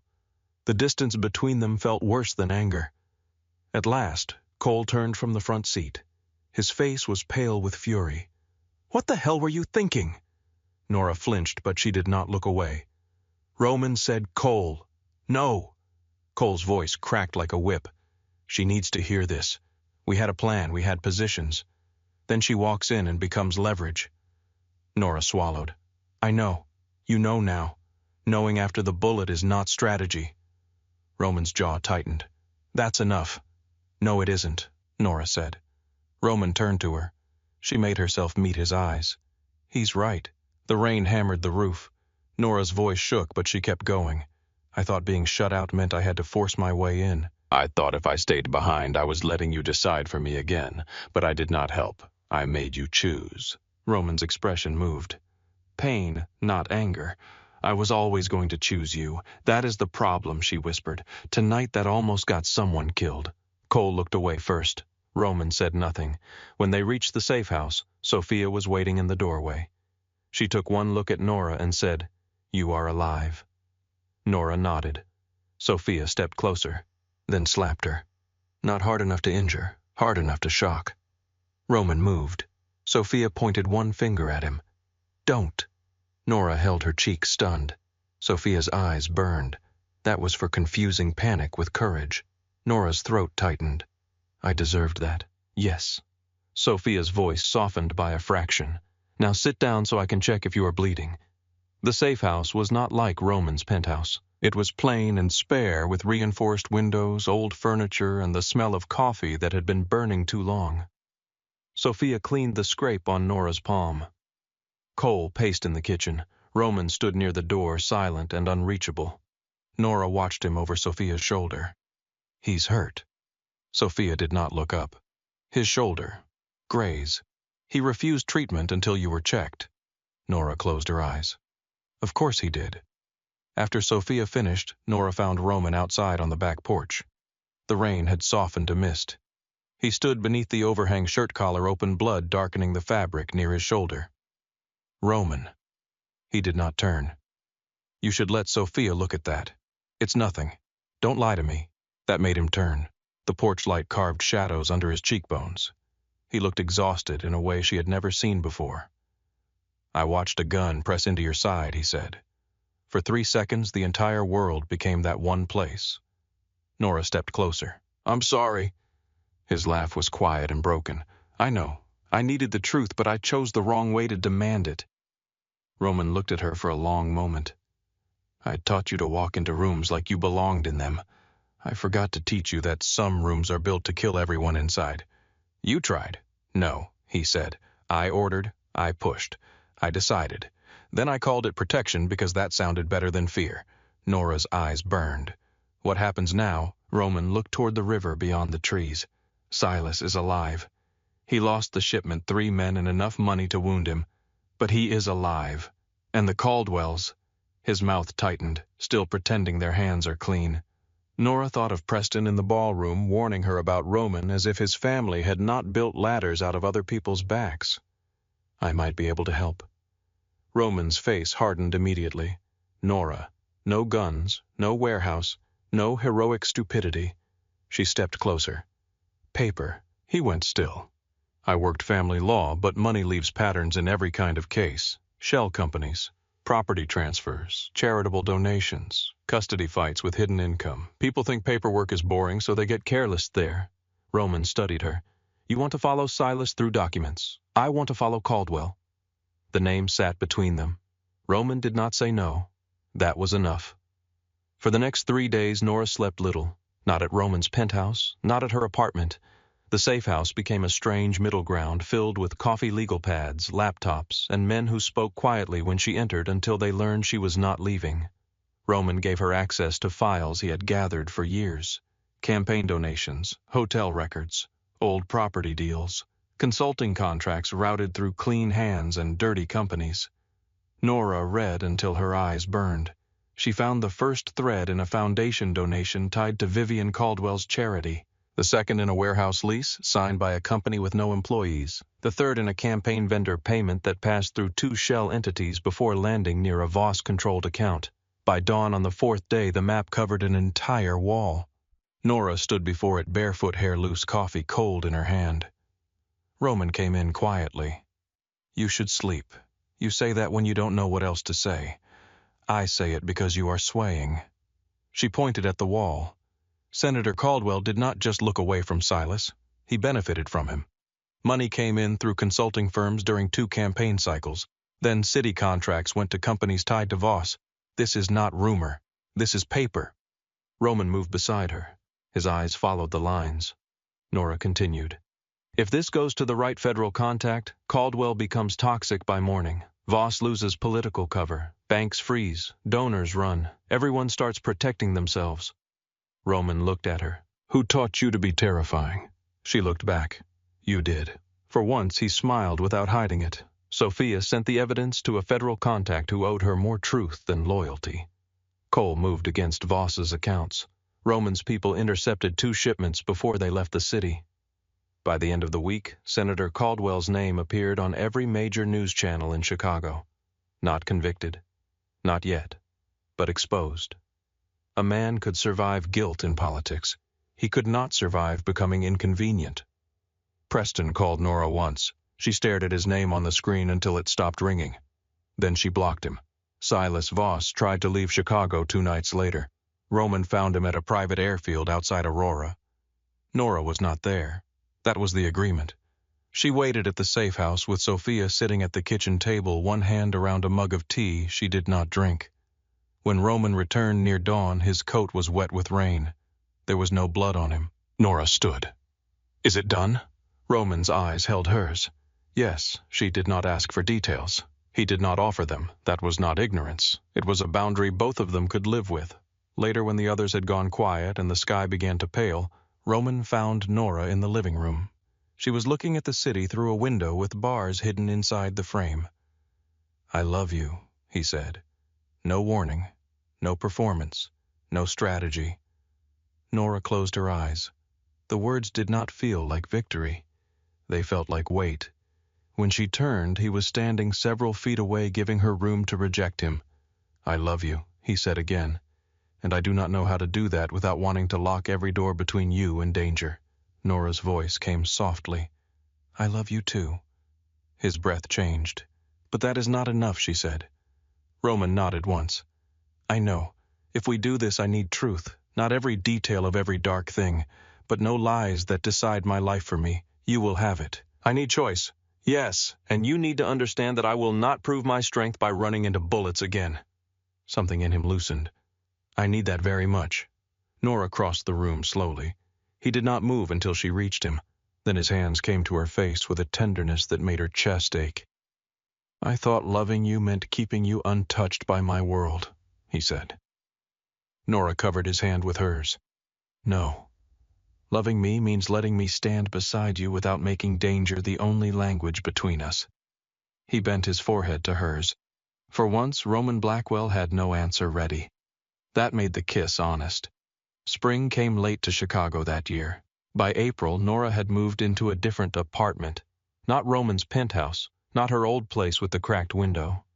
A sunlit 1-bedroom near Lincoln Square with bookshelves she filled slowly and a kitchen table big enough for friends. Tessa approved after checking the locks twice and threatening Roman once. Nora left Dunleavy and Frost behind. She took a position at a non-profit legal center that helped women leaving violent marriages, coercive families, and homes where love had become a closed fist. On her first day, a young woman sat across from her with trembling hands and whispered, I don't know where to start. Nora slid a box of tissues closer. Start with what you need most. We'll build from there. Roman came to her office that evening. No guards in sight, though Nora knew better now than to believe that meant none existed. He stood in the doorway holding 2 coffees and wearing a dark coat that made half the interns forget what they were doing. Nora looked up from a case file. Is this a social visit or a security concern? Roman placed a coffee on her desk. I am learning the difference. And this one is social. She leaned back. You look uncomfortable. I'm in a room full of people doing honest work. That must be frightening. Deeply. She smiled. He watched it like it was something he had earned carefully. Months passed. The Caldwell scandal widened, then collapsed inward. Senator Caldwell resigned before anyone could force him to. Vivian vanished into private society where disgrace wore pearls and called itself privacy. Preston sent one letter. Nora did not open it. She burned it in Tessa's kitchen sink while Tessa raised a glass of cheap wine. Roman changed more slowly. He moved portions of his business into cleaner hands. He gave Cole more authority. He did not become harmless. Nora never asked for that lie, but he became more honest about what he could leave, what he could change, and what still lived in the shadows with his name on it. Some nights were difficult. Some arguments ended with doors closed too hard. Some truths took longer to say than others. But Roman stopped disappearing behind cruelty when he was afraid, and Nora stopped mistaking distance for dignity. 1 year after the wedding, Nora returned to the Waverly estate. Not as a guest at Preston Caldwell's marriage, not as a woman proving anything to a man who had failed to see her. The estate had been sold after the scandal and turned into an event venue for charitable foundations. That night, warm light filled the old ballroom again, but the room felt different. Less like a stage for power, more like a place waiting to be reclaimed. Nora stood near the side entrance in a deep blue dress reading over her speech one last time. Roman stood beside her adjusting one cufflink. "You are nervous. I am speaking in front of 200 people. You faced Vivian Caldwell with champagne and no backup. I had backup." He looked at her. She smiled. "I had me." His expression softened. "Yes, you did." The event coordinator called her name. Nora stepped onto the stage. For 1 second the room blurred. Chandeliers, flowers, faces turned toward her. A year ago this same house had held her like a wound. Now she stood beneath its lights with both feet steady. She found Roman at the back of the room. He was watching her, proud and quiet, still dangerous, but no longer the only source of her courage. Nora looked out at the audience. "My name is Nora Hayes," she began, then paused as a small smile touched her mouth. "Nora Blackwell, actually. But I spent too many years making myself easier to overlook, so tonight I am saying the whole thing clearly." A soft laugh moved through the room. Roman's eyes warmed.